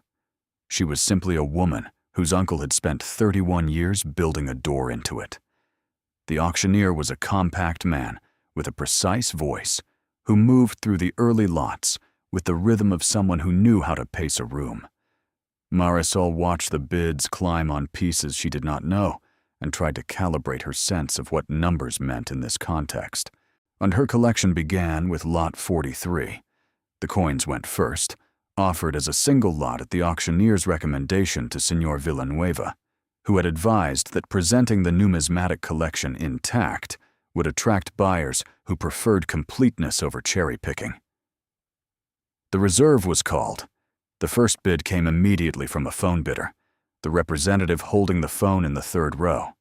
A second bid arrived from the room, a man near the front who raised his paddle with the economical gesture of someone who had done this many times. The bids moved back and forth with the measured speed of a serious competition that was not in a hurry because neither side needed to be in a hurry, only to be thorough. The coin settled at a figure that exceeded the upper end of the appraisal estimate by 11%. Marisol held very still.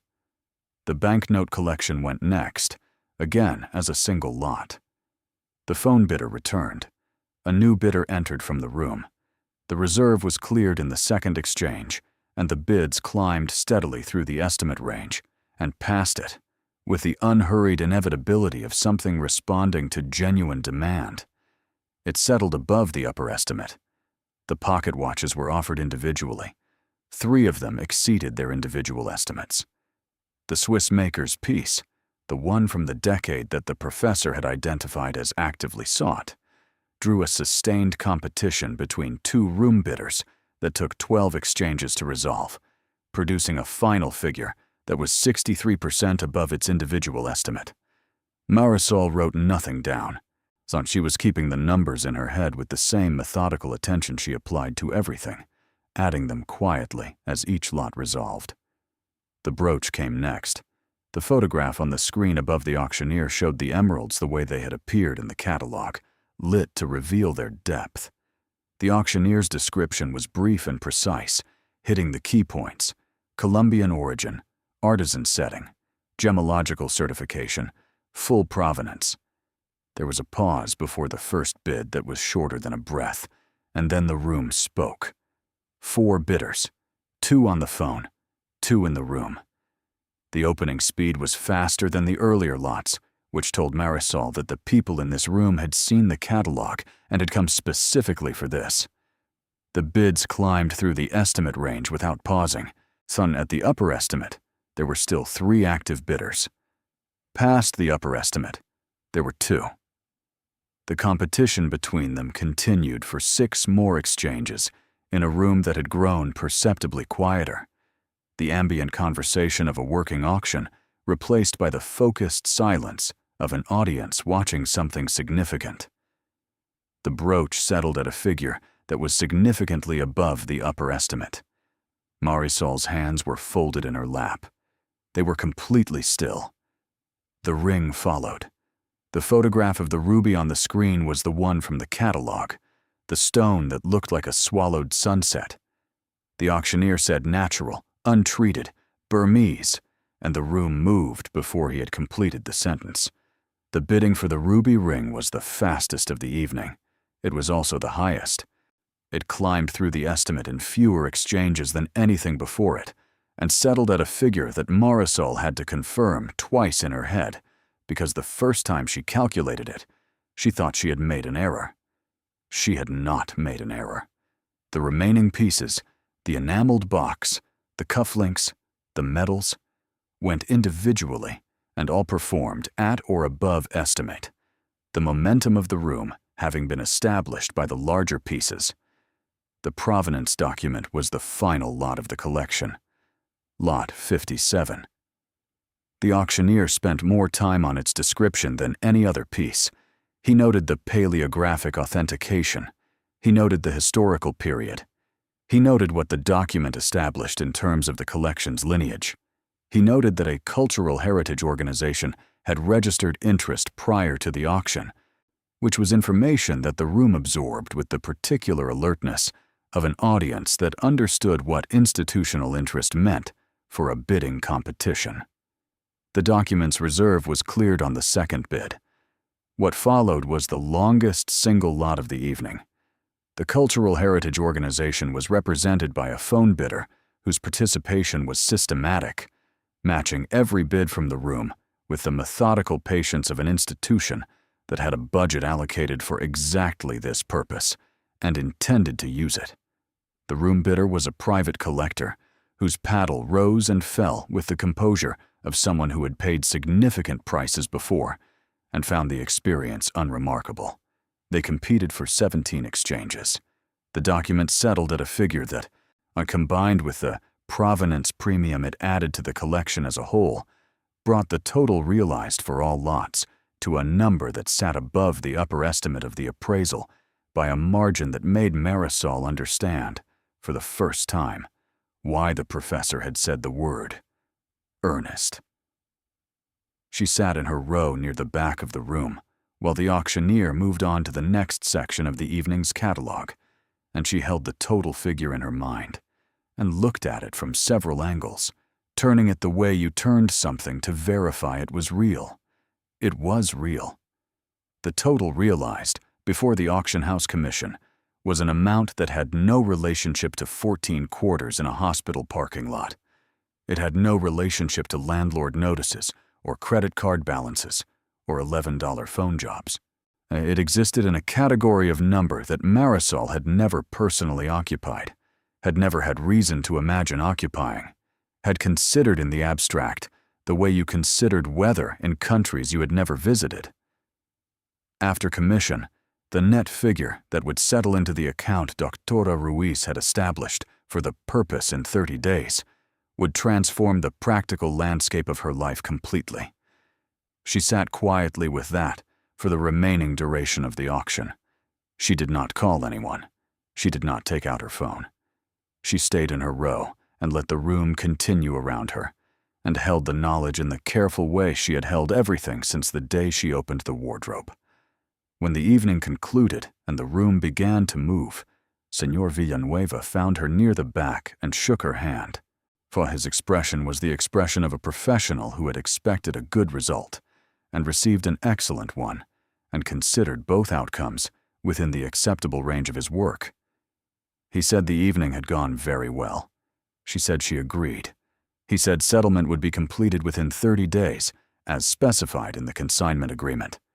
He said the Cultural Heritage Organization had expressed interest in discussing the possibility of a named collection acknowledgement, meaning they wished to ensure that the provenance of the material was publicly associated with its origin. He said this was a form of recognition that some estates found meaningful. She said she would think about it. He said of course. He said good evening. She took public transit home.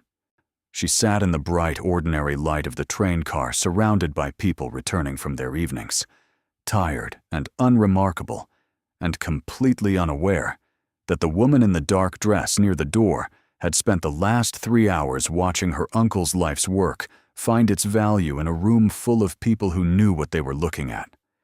She looked at her reflection in the dark window of the train and thought of Ernesto. She thought of him at the end, in the hospital, in the days before he was gone. She had visited as often as she could, sitting in the chair beside his bed and talking about ordinary things, because that was what he preferred. He had not been a man for deathbed revelations or dramatic summations. He had talked about the cats and the lemon tree and the neighbor's dog and a television program he had been watching and found mildly interesting. But once, near the end, when the room was quiet and the light was the particular low light of late afternoons in hospital rooms, he had looked at her for a moment and said something she had filed away without fully understanding at the time.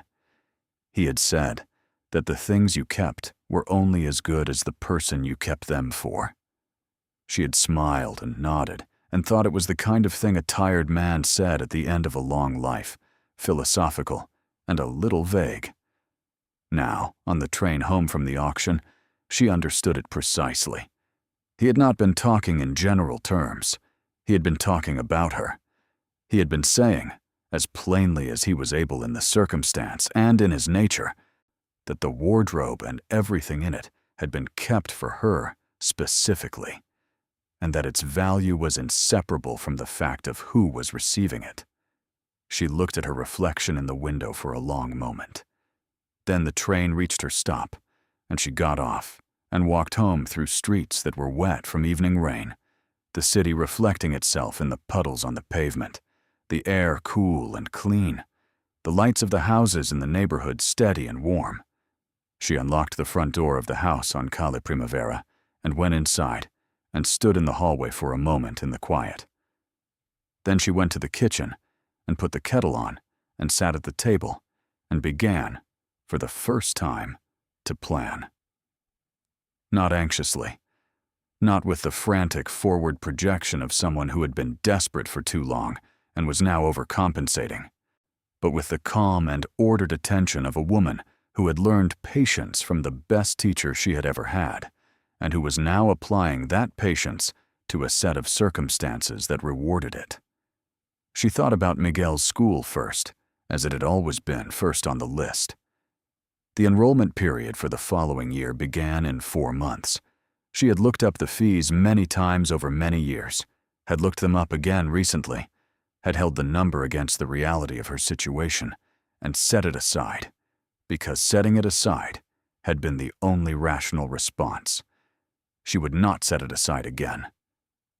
She thought about the debt, the specific shape of it, what was owed to whom, in what amounts, with what ongoing costs. She had avoided the full accounting for so long that the avoidance had become its own kind of weight. She would do the full accounting this week. She would sit with the complete number, however uncomfortable it was, and then she would deal with it in the orderly way that orderly things deserved. She thought about the dry cleaning shop. She was not going to make a sudden decision. She was not going to walk in tomorrow and change her life in a way that could not be undone before she had thought clearly about what she actually wanted the next years to look like. Ernesto had taught her that patience was not passivity. It was the refusal to be moved by urgency when urgency was not the appropriate pace. What she wanted, she realized sitting at the kitchen table with her tea, was not a dramatic reversal. She had never wanted drama. She had wanted stability. She had wanted to not be managing a gap. She had wanted to give Miguel the environment his mind deserved without the calculation of whether she could afford the week's groceries in the same breath. She had wanted to sleep without the particular alertness of a person whose financial situation required constant low-level monitoring, even in unconsciousness. She wanted ordinary, but the kind of ordinary that did not require 14 quarters math. That was what the wardrobe had given her, not a transformed personality, not a new life unrecognizable from the old one. The same life, with the gap closed. The same woman, without the weight. She finished her tea. She went to Miguel's room and looked at him sleeping, the specific stillness of a child completely at rest. She stood in the doorway for a moment and felt the particular love that parents felt when children were asleep, uncomplicated and total and slightly undone by its own intensity. She thought of what she would tell him, not tonight, not in a rush, but soon, in the right moment, in language that an 8-year-old could carry without being burdened by it. She would tell him about great Uncle Ernesto, not just the cats and the hard candies and the engine sounds, the whole of him, the patience and the precision and the long view and the way he had spent 31 years building something for someone he believed in. She would tell Miguel that believing in someone was one of the most serious things a person could do with their life, and that Ernesto had done it completely. She thought Miguel deserved to know that his great-uncle had seen him, had seen his mother, and had made a choice about them based on 34 years of quiet watching. Now, that was not a small thing. It was not the kind of thing you let pass unremarked. She closed his door softly and went back to the kitchen. The settlement arrived in the account Doctora Ruiz had established 28 days after the auction, 2 days ahead of schedule. The attorney called Marisol at 8 in the morning to confirm it. Her tone was the tone of a professional who had guided many processes to conclusion and found satisfaction in clean resolutions. She said the amount was as expected, the final figure confirmed to the last peso. She said the documentation was complete, every aspect of the transaction properly recorded and filed. She said Marisol's legal and financial position was completely clear. She said it one more time for emphasis, completely clear. Marisol thanked her. She ended the call. Shashi set the phone on the kitchen table and looked at it for a moment. Then she opened the account on her phone and looked at the balance. She had looked at this number in various forms for weeks, first as an estimate, then as a formal figure, then as a settlement confirmation. She had looked at it enough times that it should have begun to feel ordinary. It had not. It still looked the way it had the first time, like a number from a life that did not belong to her, except that it did, entirely and irrevocably, because Ernesto had spent 31 years making sure it would. She put the phone down. She sat at the table of the house on Calle Primavera in the morning light for a long while, not doing anything, just existing in the space between what had been and what was now. The cats were outside. She could hear Tuerca making the particular sound he made when he wanted the back door opened. The lemon tree was visible through the window, its branches still in the early morning. She went and opened the back door for Tuerca. He came in with the unhurried dignity of a cat who had never doubted that the door would open eventually, settled himself under the kitchen table, and was quiet. She sat back down. She got out the list from the drawer of the workbench, the one she had written weeks ago, carefully ordered, the debt underlined at the bottom. She read through it. Then she got a pen and began to work through it from the top. The family found out the way the family found out about most things, through a combination of public records, local networks, and the particular velocity of news in a circle where everyone knew everyone who knew everyone. The auction house catalog had been circulated in collector networks. The results had been reported in a specialized publication that covered the market for historical and cultural property. Someone who read that publication knew someone who had attended the same school as Dario. The information moved at the speed of shock. Clemencia called on a Tuesday morning. Her voice was different than it had been in any previous call. The certainty was still there, because certainty was the organizing principle of Clemencia's character, and it did not yield easily. But beneath it was something Marisol had not heard from her before, a recalibration in progress, the sound of a person revising a story they had told themselves with complete confidence. And she asked if it was true. Marisol said that the estate had been resolved and that everything had proceeded according to Ernesto's wishes. Clemencia asked why she had not been told. Marisol said that Doctora Ruiz had advised discretion during the formal process and that she had followed that advice. Clemencia said that the family should have known. Marisol said that the family had been told what the family needed to know, which was that the estate was in process and that she would be in touch when there was information to share. She said she was in touch now. There was a long silence. Marisol waded through it without filling it. When Clemencia spoke again, her voice had shifted further. Something in it was searching for the angle that still offered leverage, and finding the geometry had changed.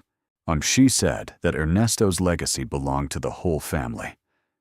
Marisol said that Ernesto had made his wishes clear in a will filed 3 years before his death with a certified notary, that those wishes had been followed precisely, and that the legal situation was completely resolved. She said she understood that Clemencia felt differently about how the estate should have been distributed. She said she was sorry that the outcome had been disappointing. She said it without sarcasm. She meant it.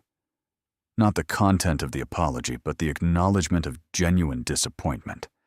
Because disappointment was real even when it was built on entitlement, and she had never been a person who confused cruelty with honesty. The silence after that was different, less searching, more resigned. Clemencia said goodbye. Marisol said goodbye.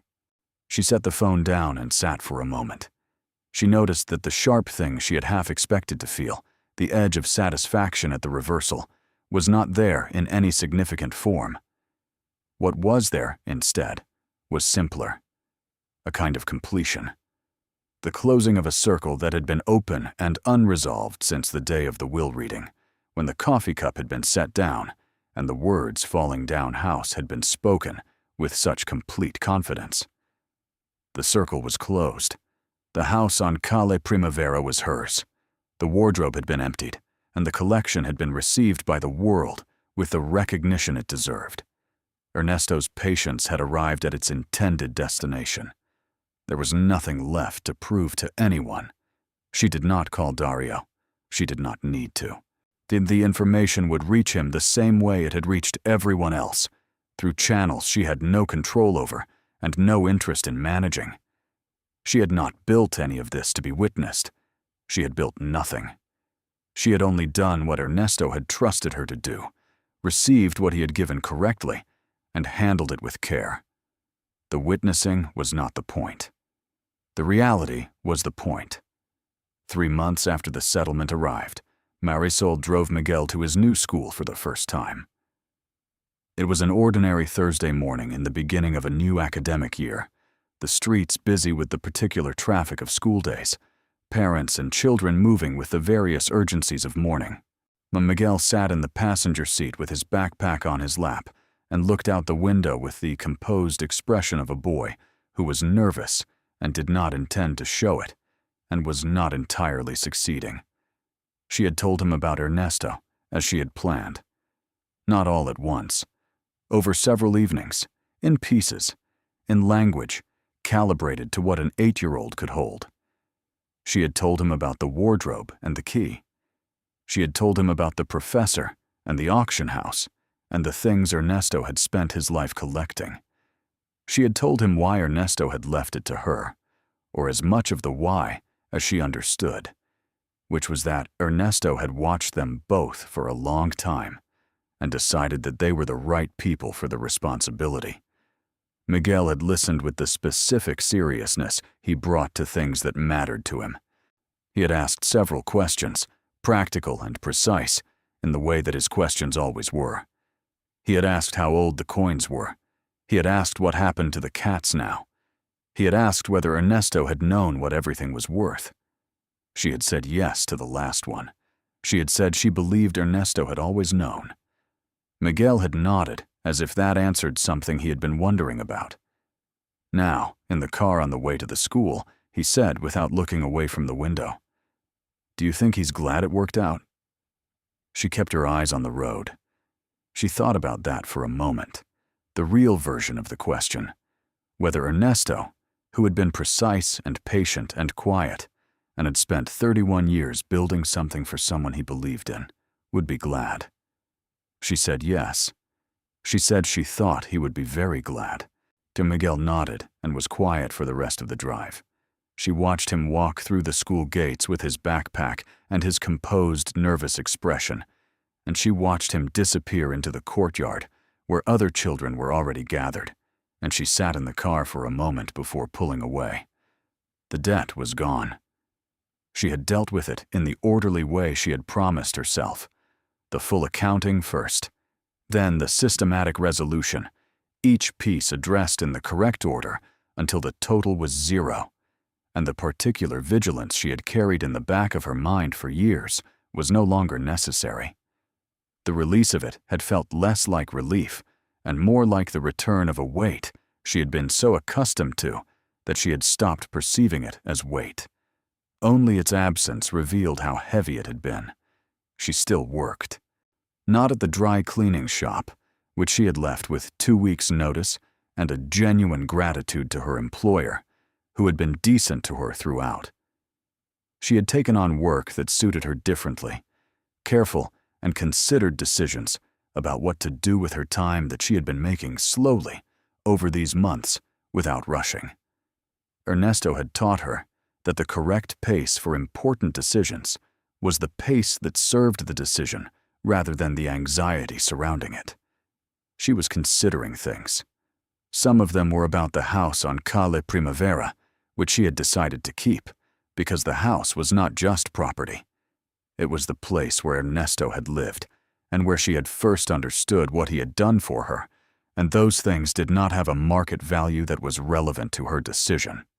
She was also considering a conversation she had not yet had with the Cultural Heritage Organization that had acquired the provenance document and had expressed interest in a named collection acknowledgement. They wanted to ensure that the public record connected the material to its origin. They wanted, in the measured language of institutional communications, to honor the source. She had been thinking about what name should accompany that honor, not hers, not yet, or not primarily. Ernesto had spent 31 years in deliberate obscurity, and the instinct to honor that obscurity rather than replace it with posthumous recognition was strong in her. But he had also spent 31 years building something that he intended to matter beyond his own quiet life. The question was, what form of recognition was consistent with who he had been? She thought the answer might be the cat's, not literally, but in spirit, in his handwriting on a piece of adhesive tape, the kind of naming that was specific and particular and said more about the person doing it than any formal epitaph could. She would think about it more. She had time. She pulled away from the school and drove through the morning streets toward the house on Calle Primavera. The day was clear and cool, the city going about its business around her with its ordinary, continuous energy. She thought about Ernesto one more time. She did this less frequently than she had in the first weeks after the auction, which she understood was the natural movement of grief, the acute phase giving way to something more integrated, the person becoming part of your ongoing life rather than an emergency at its center. She thought about the last thing he had said to her, that Thursday afternoon in the hospital, with the low light and the television program he had found mildly interesting.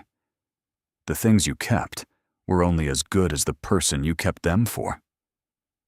She had kept the key on its chain until the collection was gone, and then she had set the key on the empty shelf and walked away.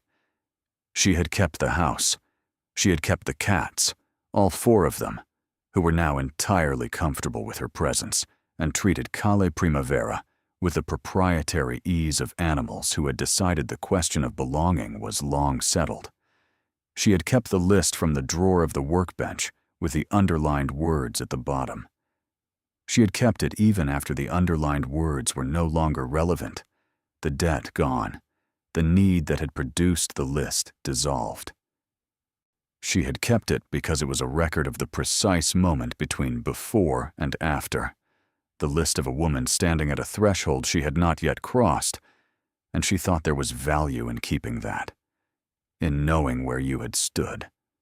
She turned onto Calle Primavera and parked in front of the house with the faded ochre paint and the gate that required lifting and the lemon tree around the side fence. She sat in the car for a moment, as she often did when she came home now. Then she got out and lifted the gate slightly and pushed it open and went inside. The cats were in the garden.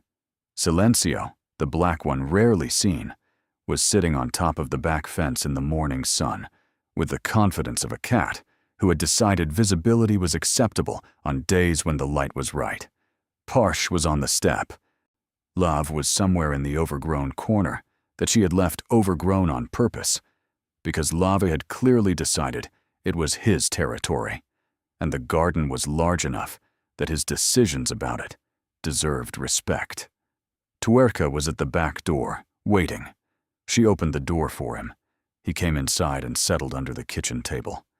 She made coffee and sat down and looked out the window at the garden in the morning light, at the lemon tree with its indifferent abundance, at the fence where Silencio was still stationed in his patch of sun, at the ordinary clear sky above the ordinary rooftops of the ordinary street that her uncle had chosen 31 years ago and lived on quietly and left to her because he had believed in her with the full weight of everything he was.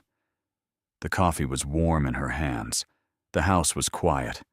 She was exactly where she was supposed to be. The letter from the Cultural Heritage Organization arrived on a Wednesday, printed on heavy paper in the formal language of institutions that had learned over centuries how to say important things without overstating them. It was addressed to her by name and signed by the organization's director of acquisitions, a woman whose title carried the weight of a position that did not write letters unless the letters mattered. The organization wished to formalize the named acknowledgement they had discussed with Señor Villanueva. They wished, specifically, to name the provenance document and the collection it documented in the permanent record of their holdings. They proposed a designation that would appear in all future references to the material, in catalog entries, in academic citations, in the public-facing description of their collection on their website, and in their physical gallery. They proposed to call it the Vega Collection. Marisol read the letter twice at the kitchen table of the house on Calle Primavera, the morning coffee cooling beside her, the cats distributed around the kitchen in their habitual positions, Tuerca under the table, Parch on the windowsill, Lave visible through the back door in his corner of the garden. Silencio nowhere and everywhere, as was his custom. She set the letter down and looked at the window for a long moment. The Vega Collection. She thought about what Ernesto would have made of that. She tried to place him in the image of a named collection in a cultural heritage organization, his name in catalogs and academic citations and gallery descriptions. She tried to imagine him receiving that information and what his face would have done with it. She thought he would have made a small sound that was not quite a laugh, the sound he made when something struck him as both absurd and accurate simultaneously. He would have set down whatever he was holding, the way he always set things down before he said something he meant. And then he would have said something brief and precise that contained everything without explaining anything. She thought he would have been glad, not for the recognition itself, because he had never needed recognition, had deliberately avoided it for 31 years, but for what the recognition represented, which was that the things he had spent his life gathering and preserving and caring for had arrived safely, that they were in a place where they would be understood and protected and connected to their history in the permanent record that institutions existed to maintain, that the thread he had found and followed and held for 3 decades had not been lost. That mattered to him. She was certain of it, not the name on the catalog entry, the safety of the thread. She wrote back to the organization that afternoon. She said that she was honored by the designation and that she accepted it on behalf of her uncle, Ernesto Vega, whose name she was glad to see attached to something he had spent his life building. She said she hoped the material would serve the organization's mission well. She said she believed Ernesto would have been satisfied with where it had landed. She used the word satisfied deliberately. It was the right word for him. See, not thrilled, not overwhelmed, not moved to tears. Satisfied. The word of a man who had done precise work and found it, had landed precisely where he intended. She sent the letter and closed her laptop and sat for a moment in the quiet of the kitchen. Then, Twerka placed his large head on her foot under the table, which was his way of indicating that the morning had gone on long enough without sufficient attention being paid to him. And she reached down and scratched behind his torn ear, and the moment became ordinary again, which was exactly what she wanted it to be. The months that followed settled into a rhythm that was new and yet felt, paradoxically, more like herself than any rhythm she had lived in for years.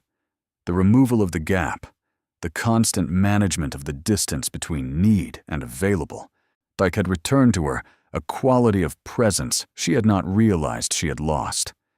She was more fully in each moment because she was not simultaneously calculating the next one from a position of scarcity.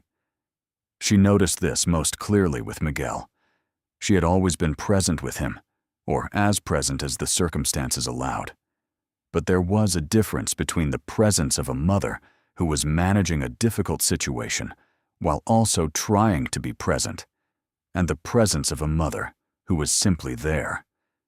The first kind had a quality of effort to it, a slight pulling in 2 directions, that children felt even when parents worked hard to conceal it. The second kind was effortless in the way that only genuinely felt things were effortless. Miguel noticed the difference before she named it. He became, over those months, more expansive.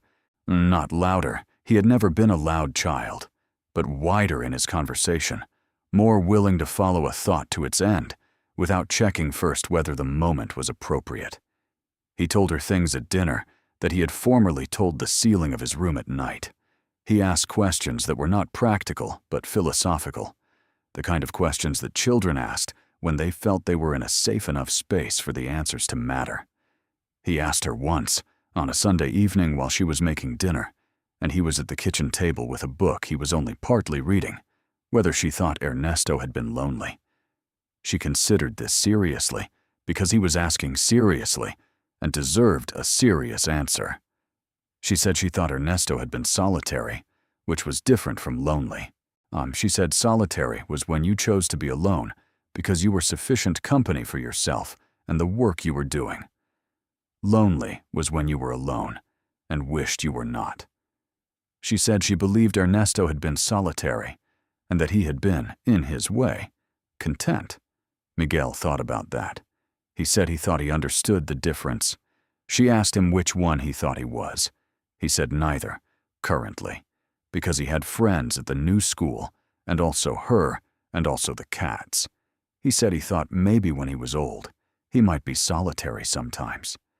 He said it like it was an aspiration, a quality he had observed in his great-uncle and found worth considering for his own eventual life. She said that sounded like a reasonable thing to grow toward.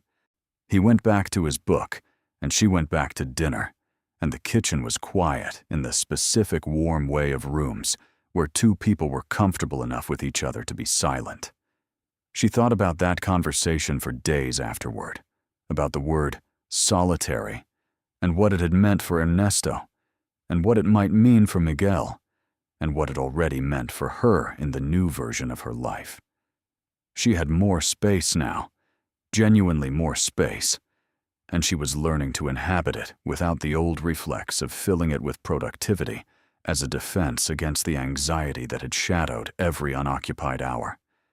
She was reading again, which she had not done with any consistency for years. Not purposeful reading, not improving reading, just reading for the pleasure of following a mind through its thinking. She was cooking things that took longer than they needed to, not because efficiency mattered less, but because the pleasure of a slow process had returned as an available luxury. She was tending the garden with more attention than it strictly required. The lemon tree had been pruned and was producing with renewed enthusiasm. She had cleared the overgrown corner, with Liv's complicated permission, and planted things that Ernesto's notes in the kitchen drawer had suggested he had once intended to plant before the bad knee made sustained garden work impractical. There was something satisfying about completing someone else's unfinished intentions. It felt like a form of conversation across absence. One afternoon in late spring, she walked to the back room of the house and stood in front of the wardrobe. She did this occasionally, so not with any particular purpose, just visiting. The doors were still unlocked. The interior was empty except for the shelves Ernesto had built, and the key on the lowest shelf where she had left it the day the transport team took the collection away. She picked up the key. She turned it over in her hand, the way she had turned it over on the day she found it in the tin box on the workbench shelf, small and plain, and carrying more weight than its size suggested. She thought about what the wardrobe was now. It was not the thing it had been, that much was clear. It was not a secret or a responsibility or a threshold. It was a piece of furniture in the back room of a house she lived in, solidly built by someone who had understood quality because he respected the things he put inside it. She thought it deserved to be used. She spent the following Saturday morning moving things into it. Not randomly, not carelessly, but with the consideration that the wardrobe seemed to her to require. She put in it the things she wanted to preserve carefully, the things that had meaning beyond their function. Some of Miguel's drawings from the years when he had drawn constantly, before the drawing gave way to reading. A collection of letters she had kept from people she had loved. The birthday cards from Ernesto, every one she had received across her life, kept in a rubber-banded bundle in a box in the closet, and now transferred here. A photograph of her mother, taken before Marisol was born, in a place neither of them had ever discussed, but which the image made feel important. A small notebook she had filled during the weeks of waiting between consignment and auction. Not a diary exactly, but the record of thoughts she had needed to write down to understand, the kind of writing that was for the writer only. She arranged these things on the shelves with the care that the shelves were built to support. She locked the wardrobe with the key. She held the key for a moment. Then she put it on its chain and wore it around her neck, because some habits were worth keeping. The house on Calle Primavera in the late spring was a different place than it had been the autumn she first slept in it. The walls had been painted, not to erase the character of the place, but to refresh it. The same warm tone Ernesto had chosen in some decade past, restored to something closer to its original intention. The garden was tended without being tamed. The kitchen had been updated practically, the appliances that had aged past usefulness replaced, the old ones that still worked left in place because they worked, and that was the relevant criterion. The gate still stuck and required lifting to open properly. She had decided not to fix it. Some things were better, left as they were, not out of sentiment exactly, but because they were true. The gate stuck. You lifted it. That was how the gate worked. Changing it would make the gate easier, but it would also make it less itself. And the gate had been itself for long enough that changing it felt like a small erasure of something that did not need to be erased. She stood at the gate on a Tuesday evening in the late spring, returning from picking up Miguel from a school event, his backpack over her shoulder, his hand loosely in hers, in the way that children of 8 held hands when they were growing out of needing to but had not yet fully arrived at the age of not wanting to.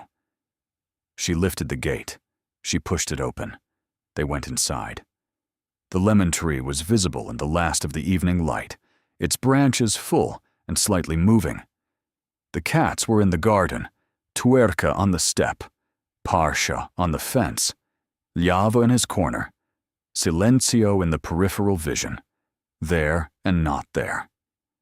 Miguel let go of her hand and went inside ahead of her, already telling her something about his day in the continuous thread of narrative that had become his preferred mode of homecoming. She stood at the door for a moment and looked at the garden in the fading light. She thought of Ernesto. Not with grief, not anymore, not primarily. With the particular quality of feeling that settled in when you had understood someone fully enough that their absence became a form of continued presence. He was in the gate, and the lemon tree, and the cats, and the wardrobe, and the key on its chain, and the careful way she approached things that mattered. He was in Miguel's philosophical questions at the kitchen table. He was in the list in the drawer of the workbench, the one with the underlined words at the bottom that she had kept even after the words no longer applied. He was in everything he had taught her about patience, and the long view, and the value of keeping things correctly for the people who deserve to receive them. She was that person. She had always been that person. He had simply spent 31 years making sure she would have what she needed to become fully herself. She went inside. The door closed quietly behind her. The house held them both, the boy and his mother, in the steady, ordinary warmth of an evening at home. The cats settling into their places, the kitchen light coming on, the day releasing itself into the particular piece of a life that had found its correct shape. Outside, the lemon tree stood in the last of the light. The gate held the memory of every hand that had ever lifted it. The street was quiet. And somewhere in the permanent record of a cultural heritage organization, in the catalog entry for a collection of coins and banknotes and pocket watches and jewelry, and one small folded document that connected them all to a history longer than anyone living, the name Vega appeared in careful institutional type, steady and unhurried, and exactly where it belonged. Thank you so much for watching until the end. If you loved this story, check out the other videos on your screen now. I think you'll really enjoy them. And don't forget to subscribe if you haven't already. See you in the next story.